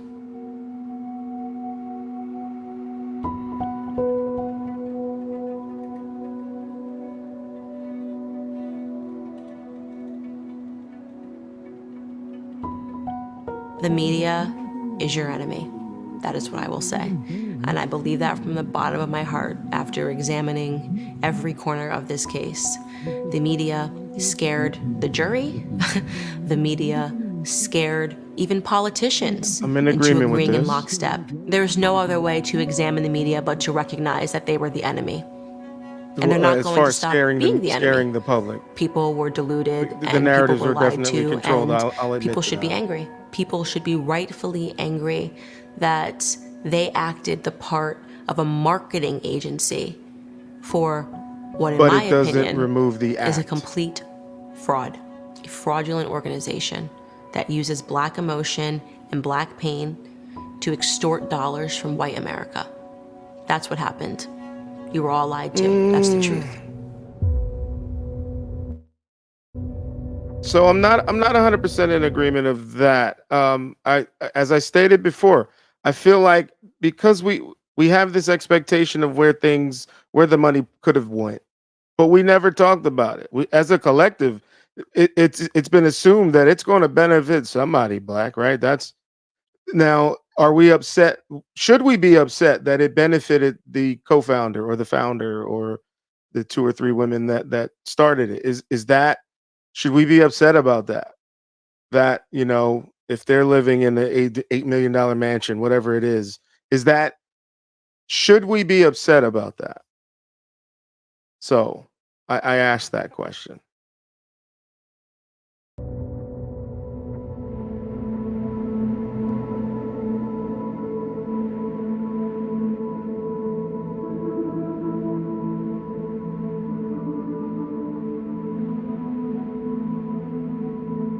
Oh, they got some back rent.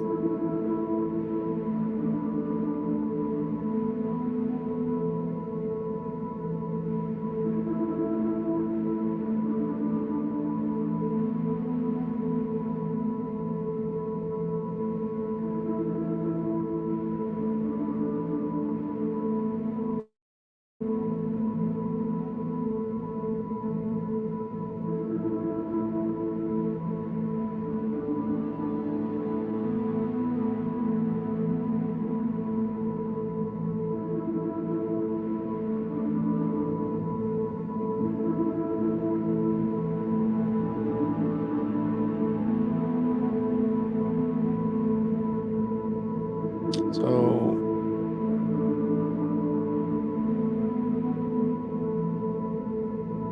I think that's it for the documentary. So I guess I'll ask again, where would we expect it to show up? I think we would have probably had to have been specific, right? We would have probably had to be specific of where that money was going to show up. I think that's more of my outrage. Is, I guess I'm a little upset that I never asked the question until after the fact. So now that the money's spent, I mean, obviously you can't get that back. And with the receipts that were carried with where that money went, no, that doesn't make me feel like it was spent well. But I really don't have a picture of where it should have, like a definitive of where it should have been applied. So that's where I'm a little not confused. I'm just more, I'm a little upset at myself that I never even thought this much into it. I never thought about where should we put, how will this money benefit black people specifically, like not individual people living in mansions. That should have never been part of it, but no one said where it should go. So I think that ambiguity was where everything fell, you know. Everything fell. So yeah, I apologize. I know this documentary is definitely triggering. I couldn't put I was trying to keep track of all the trigger scenes, but I feel like this is the information that we usually steer away from if you are not conservative. Because you are not conservative does not mean you shouldn't have this information. And I think the information is more important than any political party you support. That to me is that should be pushed to the side because there's a bigger cause here, and that's why I wanted to show this. So I dropped the link. Anybody want to come up? I like I said, I know this is a sensitive topic, but I am curious to know, like, where do we feel like funds should have been sent to or supported, or obviously we don't pay the apartment that George Floyd lived in for the rest of the people who are still living there, next 10 years. That's not, I don't think, that's not something we should have been doing, right? Which didn't happen anyway. Apparently, Candace is claiming she paid 1 year's worth of rent, not BLM. But where should we have put it? Where should the money have gone? Where would it have benefited Black people specifically?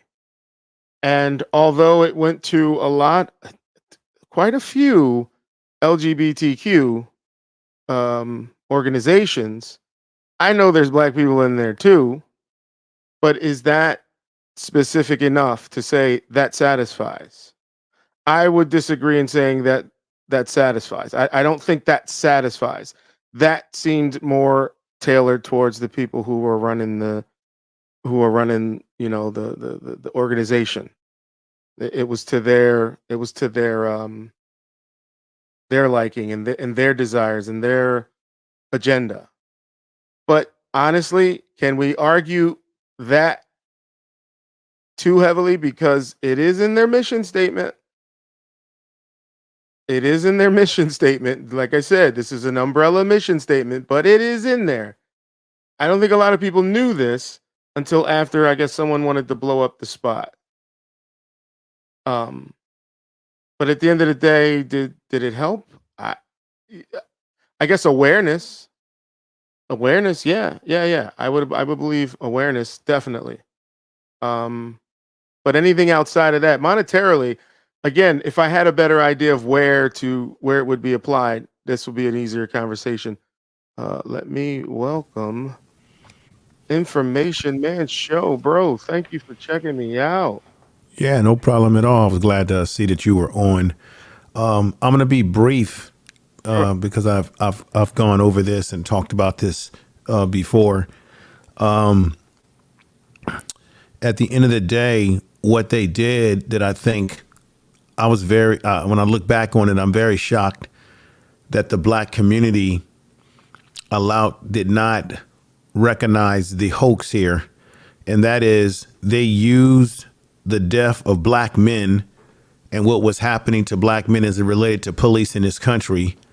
And they started off saying Black Lives Matter as it relates to Black men being killed by cops and situations of that nature. And they brought attention to it, which was good in the beginning. In the beginning, I think it may have had noble principles or goals. Right. They got corrupted by the money that started to come in. And when they start to bring other groups in, the true meaning of what Black Lives Matters was about got diluted. And the reason why it got diluted by the LGBTQ community, and they begin to get benefits from it because everyone is benefiting off the death of Black men. So it became more about the LGBTQ community and all this intersectionality and all these different philosophies. All because Black men were killed, they made a bag off of Black men being killed. And then when you look at the websites, as you were bringing up, their website went through several changes where they were talking about the affirmative of recognizing queer people. Last time I checked, I don't know what queer people have to do with Black men being killed. I don't know what queer people have to do with Black Lives Matter. Certainly there are queer people who are Black, but I didn't know why would the queer community be getting money for a movement that really should have been and was about at one point in time what was happening to Black men. So I think they basically hustled and prostituted the death of Black men, and they made Black women front and center. Remember Identity Withheld, the Rolling Stone magazine, I analyzed that. That was a disrespect because on that magazine cover, when they were praising Black Lives Matter, they had a black woman with her hands up in the air with a little black boy. And then she had a shirt on with, I guess, George Floyd being, with a black man being dead. And then you had black men or people in the background. So it kind of put women front and center, as if, and it sort of put her in a masculine way, the way they designed the poster or the picture, what have you. All of that, to me, I knew from the very beginning was problematic. And so this is where we failed, Identity Withheld. Mm-hmm. We really shouldn't be surprised that the LGBTQ community came in and sort of stole the moniker for themselves, because the women who founded the organization, or it wasn't even an organization, it was a hashtag first. Then they formed an organization. It was created by women, and this is no slight to people that are part of the LGBTQ community, but it's just the facts. No, I got you. It was put together by women that were of the LGBTQ community. So because they recognize themselves as gay, as part of that community, why we really shouldn't be surprised that they allow that community to sort of become a part of it and then eventually take it over. Because what it shows you is that was the community that they really were beholding to. And we know that that the gay community has had an agenda to have their lifestyle be accepted in our society as normal, as to get all the rights and privileges that heterosexual people get. And so it was a no-brainer that they would use this movement to further help their movement. And how they fooled everybody is they tried to make it about this whole, we all one people. So when they told you, hey, it's white people out there that's protesting now, they tried to turn it into this multicultural protest situation, because you had people of different races and different creeds and orientations out there. But in doing so, what happened to black men, it got lost in the sauce. And then these women began to get money. I think at one time they got $90 million. I think they got $90 million is what they were worth.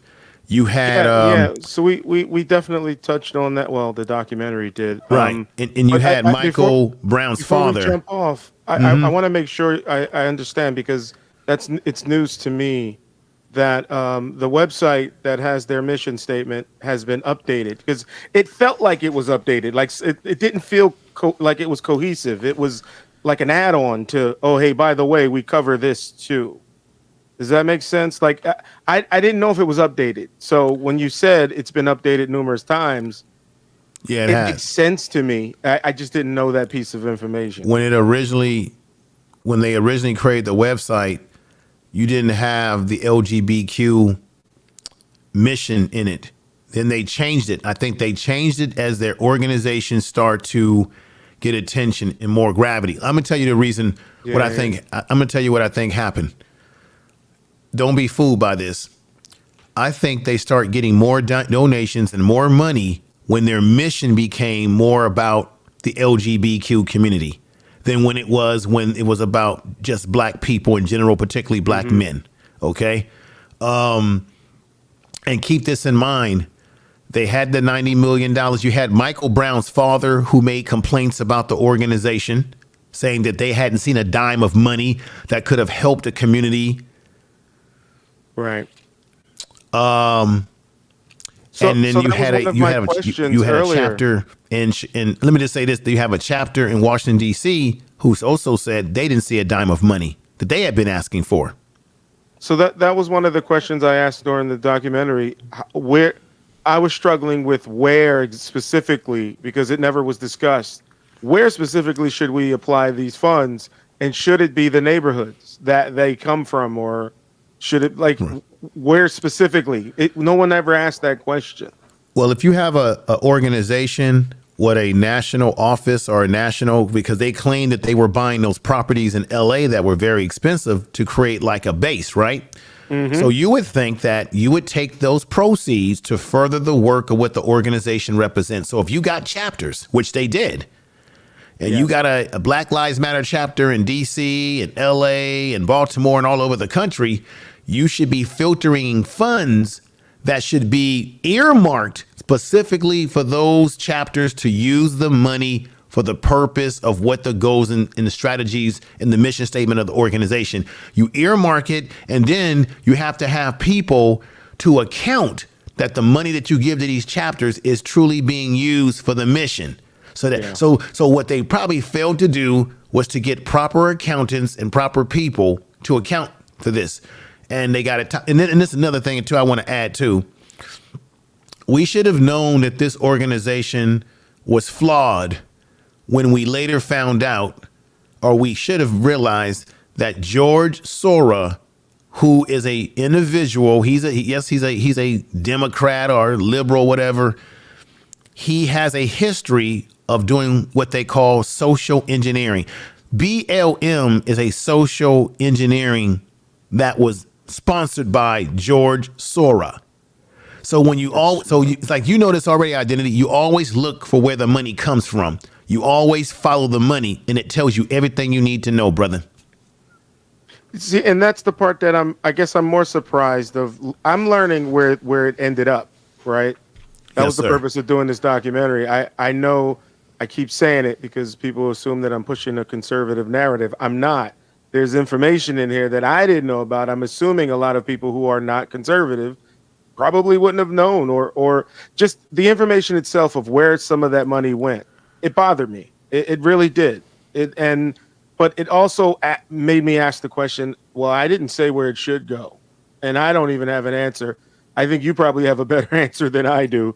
Sounds like you've already done the research on some of this. Right. Like, for example, for people in the chat room, I on my platform, and I said it today, both the Democrat, I call them the Democrats, and the Republican clan, both these political parties are one and the same.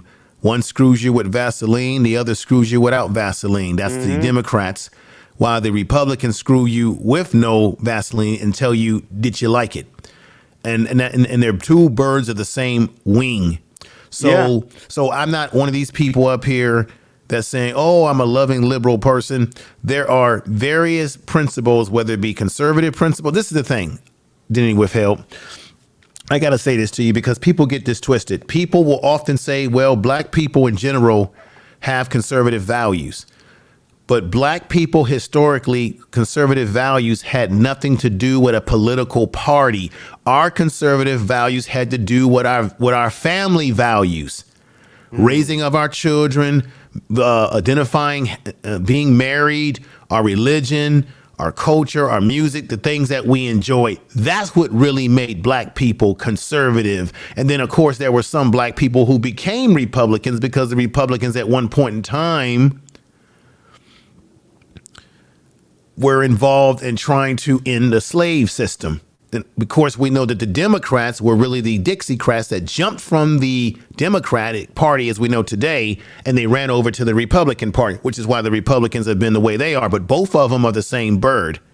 So I understand that part of this. The bottom line, though, is that if you're going to become an organization and become incorporated, and you're dealing with funds that the people give you, right, you need to have a proper accounting of where that money is going. I can't tell you right now, and Denny Withheld, what Black Lives Matter is actually doing with all that money and how is it being accounted for. You know why? Because if Michael Brown's father, and you have various chapters around the country, are saying we haven't seen a dime of anything when we've been asking for money to help us with our projects, that tells you everything you need to know. So even though I'm not a big fan of Candace Owens, neither am I. I think that if she's hitting on something that's truth and she's exposing them for being the lie that they may be or they are, then I don't care if I don't like her personally. If she's telling the truth, that's all that matters to me. This is why I rock with you, Info Man. Like that, I'm on that same path. Like I don't care what her political affiliation is. If she has the information that that's pertinent to what I would like to know, I mean that's more important than worrying about who she's tied to politically, right? Facts. And Facts. again, this is the reason why I did this. These Mm-hmm. are those documentaries that a lot of people who are not conservative would ignore. And Mm-hmm. it's like, but there's something in here though. You don't have to agree with her 100%. Right. Now, let me ask you a question. Did you play her whole document? Because I came in late. So I'm going to probably You have to can watch your definitely check stream the over whole again. thing. Check the whole thing out. Yeah, There's I'm going to have to receipts watch and your everything. stream all over again tomorrow. That's cool. Because I'm sure that I missed a lot of juicy stuff that she put out in the beginning and the middle.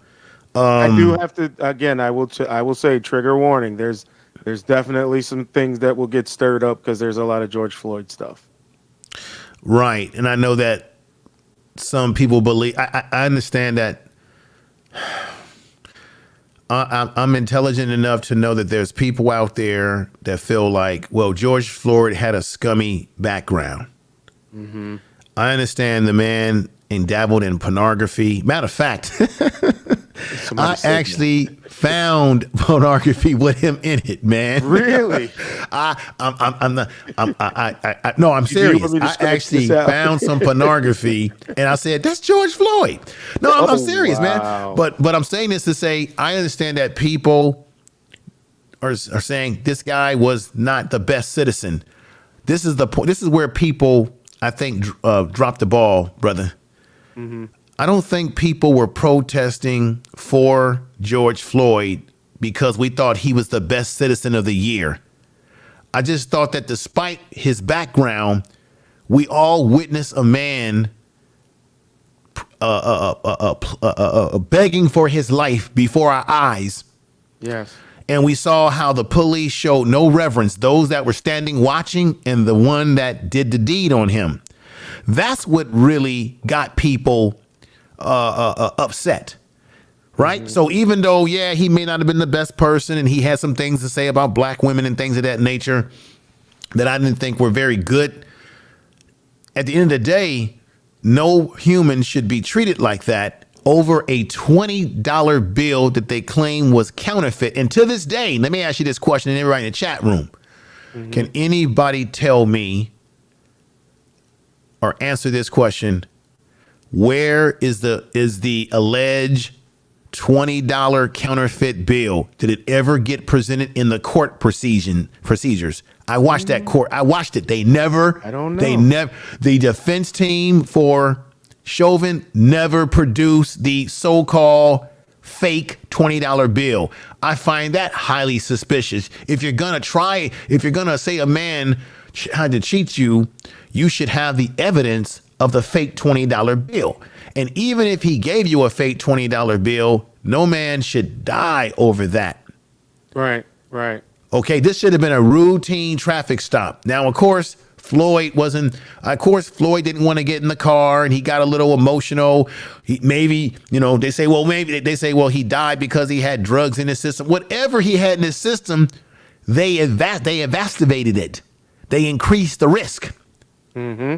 Because you just can't put your knee on a man's neck and keep a man in that position prone like that. So that's where I say, no, I'm not praising the man because I thought he was Citizen of the Year, or I'm just think that what they did to him was not good. And you know what's sad about it though? That could have been any one of us. What if you went to a store? Yeah. You gave him a bill. Because check this out. I've seen this happen all the time where you get slipped a fake bill from a store. They got a fake bill and you don't know that the bill is fake yourself. Right. And then you get dragged out by the cops and say, what did I do? It could have been any of us, whether we have a criminal record or no criminal record. Right. That's what people miss out on. And so, yeah, definitely check out the beginning of the stream because I did touch on, they use the word martyr a lot. And that's where I had a problem when Candace Owens was using that word. I said, this is not about praising him. Like, to be honest, it's not about that. This is about the act, not the person. Like, even if that's the tragedy. That's the travesty that happened by a peace officer. That's forget about. I mean, granted, he wasn't a good dude. He was robbing people. Whatever the case, he still didn't deserve that. So That's the part that, I think a lot of people miss. I agree with you. Well, check this out. To Uncle Albert in the chat room, even if he admitted to using drugs, it was the police that exacerbated the situation. You see, this is the thing. At my job, we're taught and trained on how to de-escalate. You can escalate a situation. What happened to George Floyd is that it was escalated by the police in the way they handled him. Once he gets into the escalation phase and it starts to go up, then there's a thing called what? Crisis. George Floyd was in the crisis mode. You're supposed to de-escalate before a person gets to the crisis mode, because once they go to crisis mode, all bets are off. So once George Floyd was in the crisis mode, nothing the police said to him was going to resonate anymore, because he was already in the crisis phase. Police officers, because at my job, same training we get, police officers are trained, they're supposed to be trained, and they have been trained to de-escalate. But see, not all police officers are equal, because they're human, they're individuals, and they bring all of their biases to their job. So I don't care if he used drugs before or whatever the issues is. And quite frankly, there was a relationship there between George Floyd and Chauvins, because Chauvins was working or doing security at a club in Minnesota where they both did security. So there was, according to people that live there, people believe that there was something else to that situation. But I'm not going to go deep into that here. But it doesn't matter what he was using. You can escalate the situation, period. You can make things get out of control, out of hand. I think well, that was one of the narratives that they produced in the documentary, that one of the statements was in a heightened state, anybody with, I guess, drugs in their system, it could worsen their condition. They said that, but then they also said, oh, but he could die from it.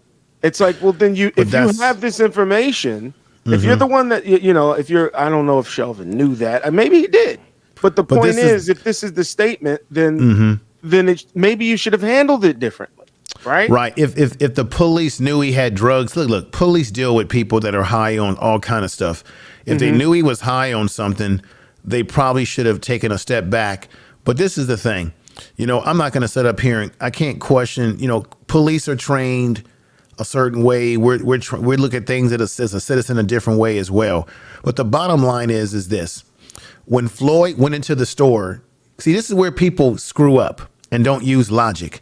The young man who claimed he gave him a fake dollar bill, they asked him in court, what was George Floyd's behavior when he came in the store? He said that George Floyd seemed to be pleasant, that he was in a good mood. Right. And apparently he had seen George Floyd before. So this whole theory about, well, it's the drugs that were in his system, if there were, it wasn't killing him at the time. Because if the drugs were going to kill him instantly at that time, George Floyd would have fell to the damn floor before police even got their hands on him. What happened is they escalated his blood pressure and his heart rate went up. Everybody use logic. When you are in a panic, something's happening, obviously your pulse is going to go up, your heart rate's going to go up. And so if whatever he had in his system was going to contribute to it, nobody can sit up here and tell me that Derek Chauvin having that knee on his neck, which could affect blood to the brain, did not add to whatever was going on with that man. Anybody can't tell me that, because I did tons of videos on this. I have close-up pictures of this. I looked at the videos. I combed over the video several times. It was obvious. But at the end of the day, look, me and you as black men, or as men, look, I don't use drugs. I know I'm not going to put myself, I'm going to do the best I can to keep myself out of trouble. But guess what? We know that trouble can come our way even when we're not looking for trouble.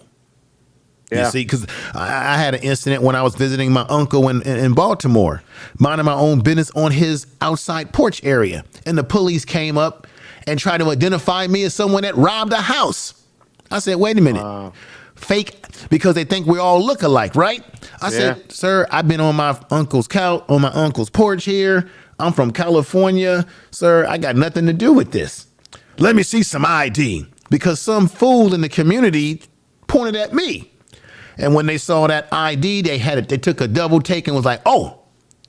And they realized I wasn't the person. Now, had I not had that ID, had I not stayed calm in the moment, it could have went bad for me. Identity withheld. Yes, yes. And what if I would have got a little, what if I had not stayed calm and my heart rate went up and I got a little hyped up and they could have done something to me to harm me? Then it would have came out in the wash. Young man from California visiting his family and uncle's house ends up being deleted by police. And now we come to find out that the young man is a pretty good citizen, college student. You know, that's how fast it can happen, identity. Yes, I agree. I agree. Anyway, brother, I'm going to step down off the panel because I got to get a little bit of rest and I'll be back at you. You stopping by, man. This yeah, is man. actually, you know, an honor, man. I appreciate it. Right. Oh, thank you. I appreciate this. It's an honor to be on your channel. Go live more, man. I want to see you go live more so I can come over and watch the channel and support it and tell people about it. And what I'm going to do, because I'm going to lay down a little bit and fall asleep, I'm going to, when I wake up, because I'm off tomorrow, Martin Luther King birthday. I'm usually off on Mondays anyway. I'm going to wake up tomorrow morning and I'm going to go to your video and watch it from the beginning and try to get what I did not get tonight. So I appreciate you, there's a lot brother. in there, bro. There's a lot in there. So well, thank you for doing that too. I appreciate you doing that. I appreciate you coming, man. Have a good one. All right, take care. Peace, everybody in the chat room. Peace. That was Mr. Information Man Show. I appreciate you, bro. Yeah. So I got somebody in the back. So hello, Pagoda. We didn't. How are you? I'm okay. Just give me a second. I'm going to put my. I apologize having you in the back, but you know the Information Man was building. I didn't want to mess up the rhythm of it. Yeah. I just want to say to you hello, and like your friend said, you should do more. You should be here more than you know. It's very rare to see you. Yeah, I've been trying to fit in YouTube in my life. It's hard. It's really hard. So I'm a lot better with visiting other people's channels. That's why you see me more on other people's channels than my own.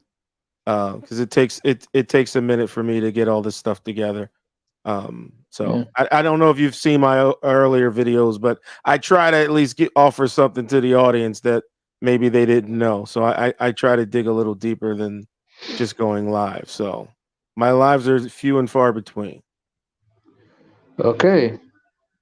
But actually, I didn't see you. For the last time I saw you in general was the time I saw you in the Stargate videos. Stargate, yes, yeah. She goes live more than I do, but I'll usually but she got a frequent lot her. of fucked up people in our chat, and in general. That what's the name of that creep that was salty to me? I'm not. I don't remember. Wait, I think you're talking about Muslim. No, not that guy. Not Muslim? You didn't have it? I thought it was Muslim. I saw him in the comments, but I'm talking about the guy that was salty to me all the time that I was in live there. Oh, okay. I thought it was him, but I remember you. apologize. I remember that you screamed about him or something about that Al? specific guy. You're talking about Al? Yeah, Al. Oh That yeah. guy's a creep. You don't have to worry about him here. Yeah, he's, I'm from what I saw, I think he's too comfortable in our channel. Seriously, he's acting like it's his own channel. Yeah. He has a habit of doing that. Yeah, so he doesn't frequent my channels anymore, or at least he's not around me anymore. This is a different Anymore, thing huh? over What here. happened? Just we went our separate ways. We had disagreements, so Good. good. But yeah, this is Because a little different than Star's World. This is yeah, a little more structured as far as, like I said, I spend a say lot of time trying to actually put something together. And not saying okay. Star doesn't do that. She's more free for all. She's more like bringing people in and letting everybody talk. I'm a little more structured of if it's part of the conversation we can build. So Yeah, but that's why I still, was she asking. brings a lot of sickos, unfortunately, in our show. She's going to hear this, Okay, what the sexy toy lady is not a sicko? Al is not a sicko. Oh, She's a whoa, nice wait. lady, but the Stargate is a nice lady overall, but she has a lot of creeps in our show, unfortunately.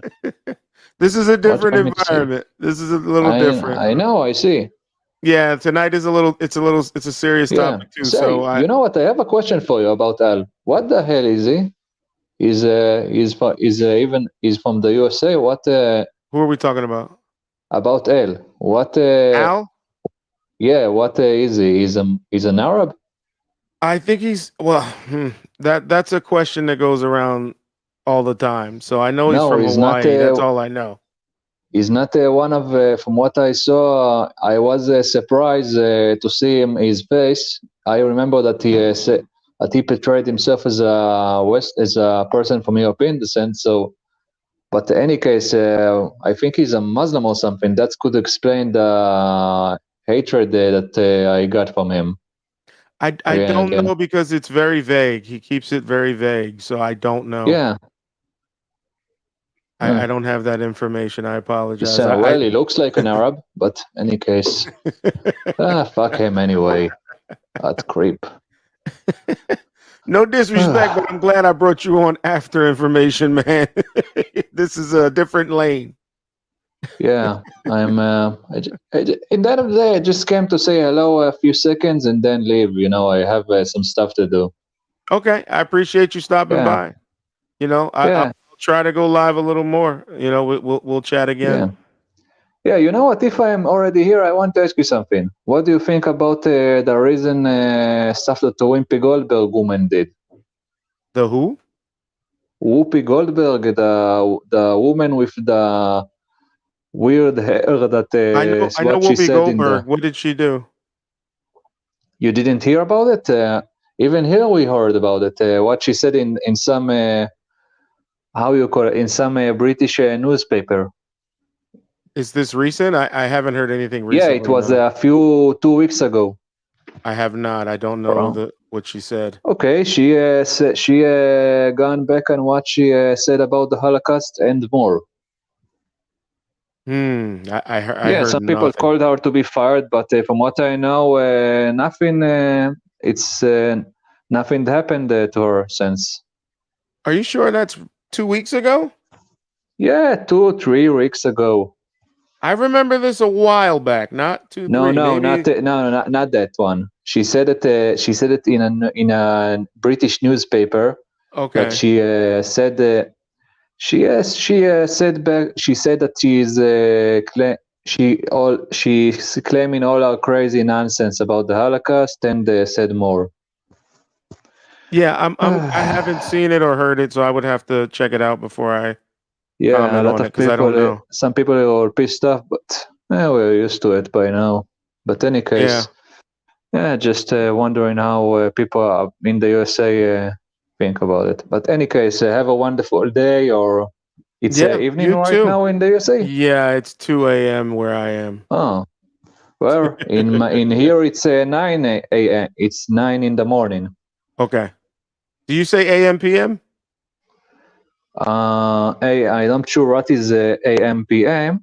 What's the difference between them? A.m. is like morning, p.m. is at night. Okay, I prefer to say morning night. Okay, so okay. Yeah. Well, yeah, 2 a.m. Cut me before I go into to do my stuff. 2 a.m. here is everybody should be sleeping right now. Well, then go to sleep. Good night. Yeah, I appreciate you stopping by. See you again. Yeah. See ya. See ya. All right, people. That was actually an interesting conversation. I have not been in a chat in a while. I apologize, people. Like I said, I'm trying to figure out.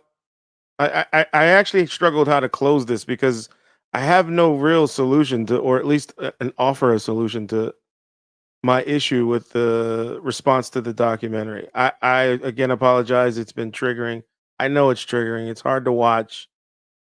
I get it. I get it. But I knew there were things in there that a lot of people would have ignored because of who Candace Owens is. I am not a fan of her. I'll admit that. But I like I said, it was way more important to realize some things in there that triggered me that I wish I knew more about what was going on when it was happening. So I'm sort of late on being outraged by it, right? I'm really late to it. But again, I hope you guys enjoyed it. I definitely wanted to do this, even though I may have lost some subscribers based on just the triggering moments. And I don't think nobody's in the back here. All right. So if anybody has any last words, because I'm going to close this out, definitely was something that I wanted to build with you guys.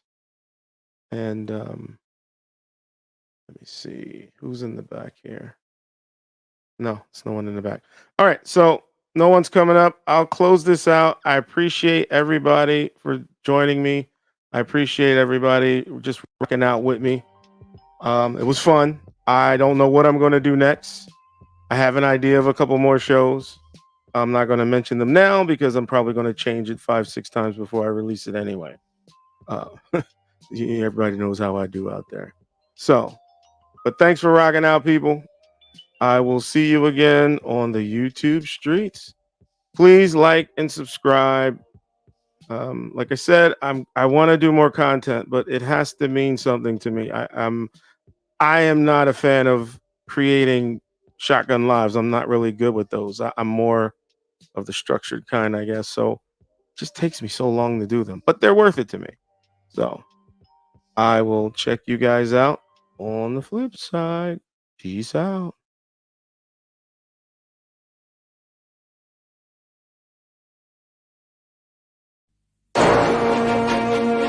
The Negro still is not free.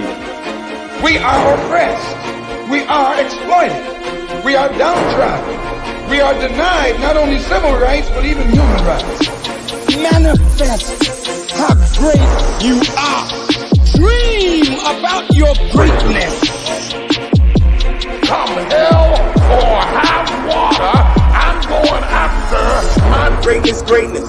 Greatness, greatness, greatness, greatness. How can I fake this? Humbly gracious to have this greatness, greatness. Every time I wake, this greatness takes this black man higher places. Melanated magic strapped to my back with the fact that I deserve higher praises. Based on my race.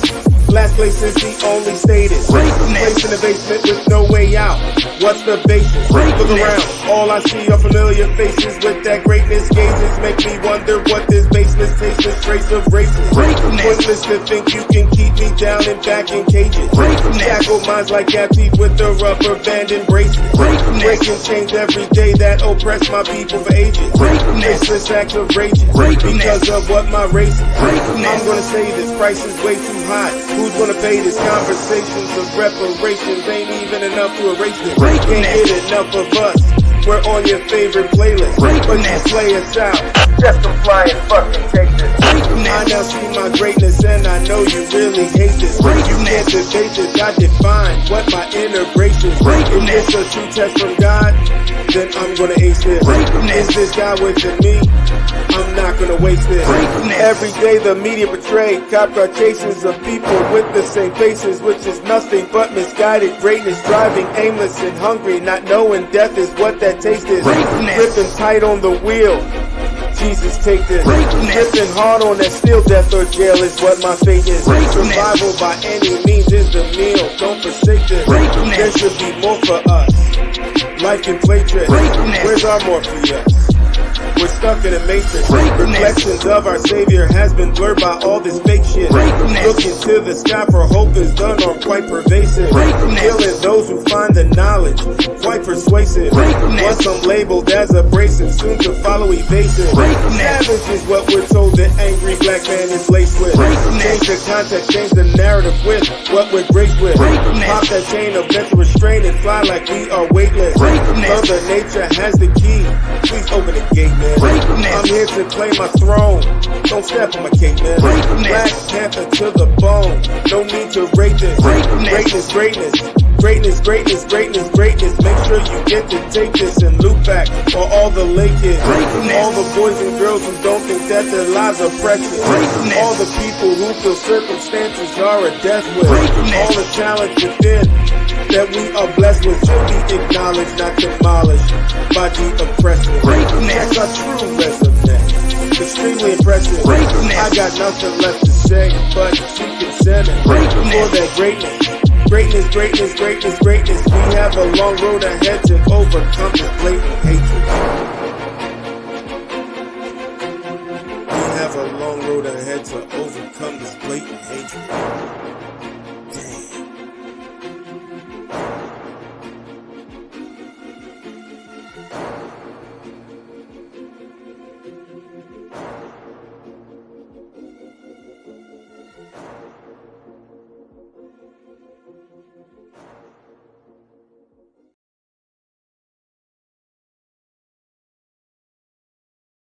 Are you guys still here?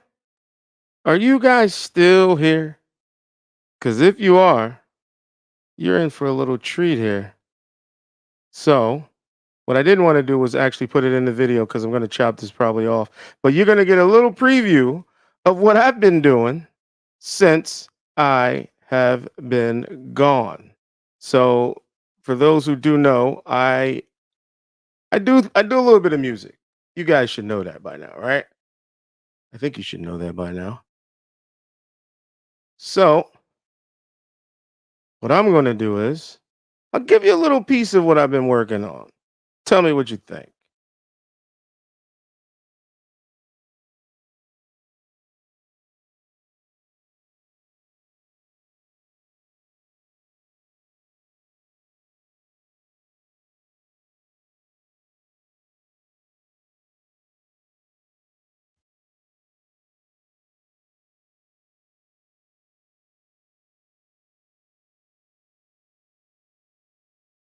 Tell me if you can hear that.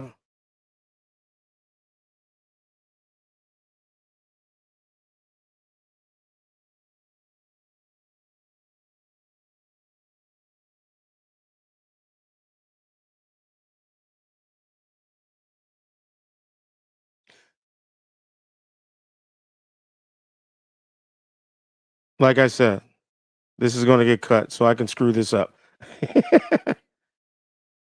We'll try that again. So, again, thank you for hanging out later than the show. So, I'm going to present that again. It's okay if I screw up here, people. Share screen. Stop. Present share screen. Share audio. It's actually asking me if I want to share the audio. I say yes. Window. Ah, crap.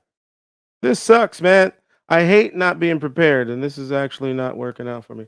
So what I'm going to do is I'm going to just share it. What you're going to see is some weird stuff going on, like my mouth is going to move to the music. It's just because of how I'm sharing it, so please bear with me here. So I have a little snippet here. It's a track that I've been working on. Like I said, I've been trying to hone my craft. This is what I've been trying to do in the background. It's not easy, but I do try. And I think I'm getting better at this thing. So look out for a mixtape from yours truly. I am not pranking you guys. Trust me, I am not pranking you guys. I'm not.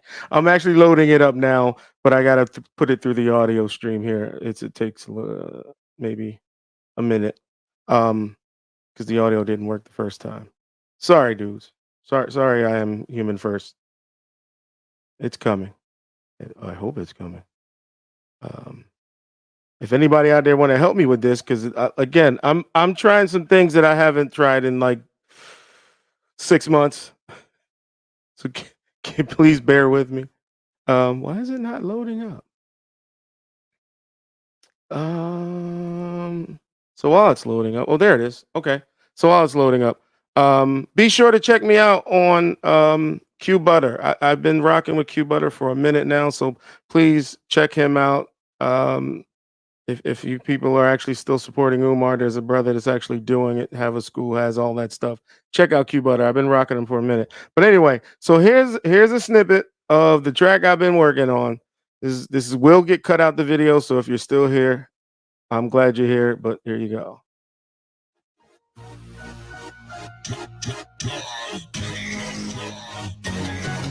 Tickle triggers with the fingertips, time to get gully with it. Cop the bigger whip, trunk space so your buddy fitted. Black strap knapsack, had to match the scully with it. Got your lady singing the blues, water's getting muddy, isn't it? That's it. About to get cruddy with it. Twin Glocks, bin cock, handles with the nubbies in it. Wiping up the game, even though she getting ugly with it. Rude, bad attitude, can't trust, but we still kick it.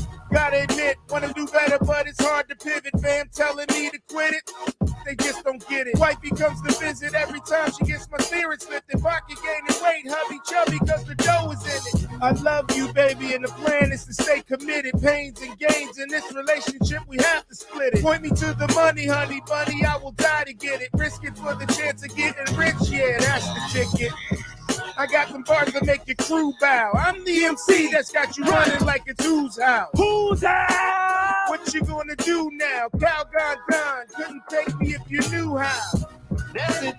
Bothered by your crude smile. Dennis, I'm the menace. Dennis knock his fucking tooth out. Whoop, shot. Violence is the mood now. What else is there to do now? Track is fucking through now. And there you go, people. I feel like I improved. I don't know. What do you guys think? I've been working on that really hard. I've been trying to figure out what that sound was going to be.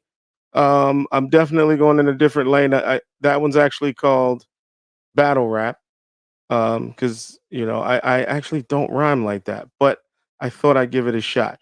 And I want people to understand this will probably be the craziest thing I've ever done, but I am working on a mixtape to release to the masses here. But that's just a sample of where I am now, lyrically, delivery, production. It's way better than what it was a year and a half ago. So, but I'm having fun with it. But this is part of the reason why I've been going. Is Star in the chat? I saw Star pop up. Where are you at, girl? Where the heck are you at? Yeah, I'm mad at you. I am mad at you. Wait, let me see if I can drop the link again. Hold on. She's going to have to explain herself. For those who don't know, Star was supposed to be here and chime in with her little 2 cents, 3 cents, 4 cents. And she didn't show up, but her friend Vagoda, which thank you, Vagoda, for showing up. Star didn't. But either way. So yes, that is definitely. Oh, DJ Rewind, is that a request for a rewind there? I can put it back in. I can put it back in. I'll rewind.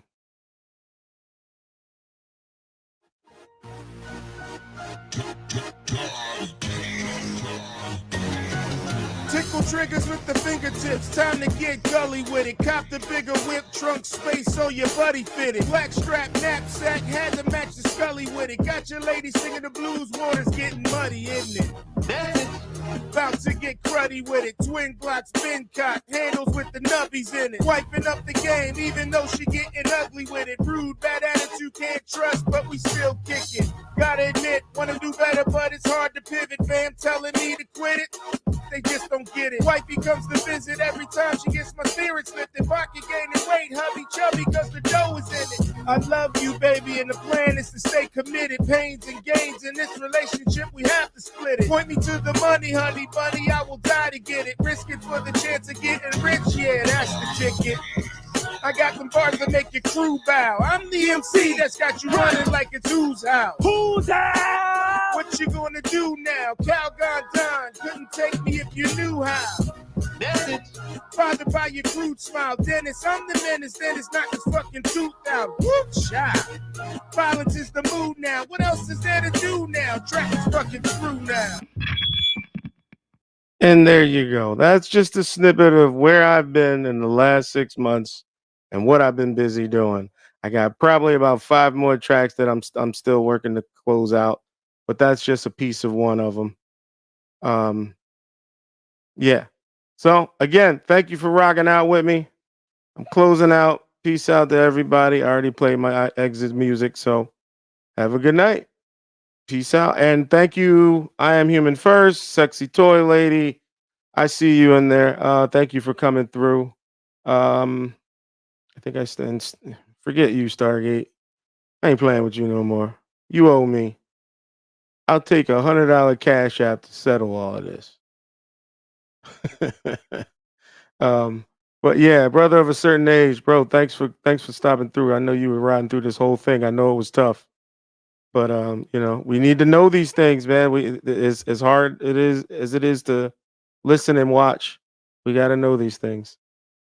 Beautiful defrauding. I think he fell off earlier, but I appreciate it. Of course, information man. Uncle Albert. Yo, I wanted to put your chats up, Uncle Albert, but you know what was weird? I'm talking about Black Lives Matter and I'm chatting in here with the bald white guy. I thought that was weird, man. I'm like, this is crazy. Why I can't put everything he's up because I think it threw information man off when he saw it, like Uncle Albert. So no disrespect. It was throwing me off too with the flow of the convo. So, but I saw you in the chat. I appreciate you being here, man. Next time hit that link, man. And I think that's it. Everybody else from earlier that I thanked. Appreciate it. I saw Naps come through. I appreciate you for coming through. TC Trap Talk TV. Not sure who that is, but hey, I hopefully see you again somewhere else.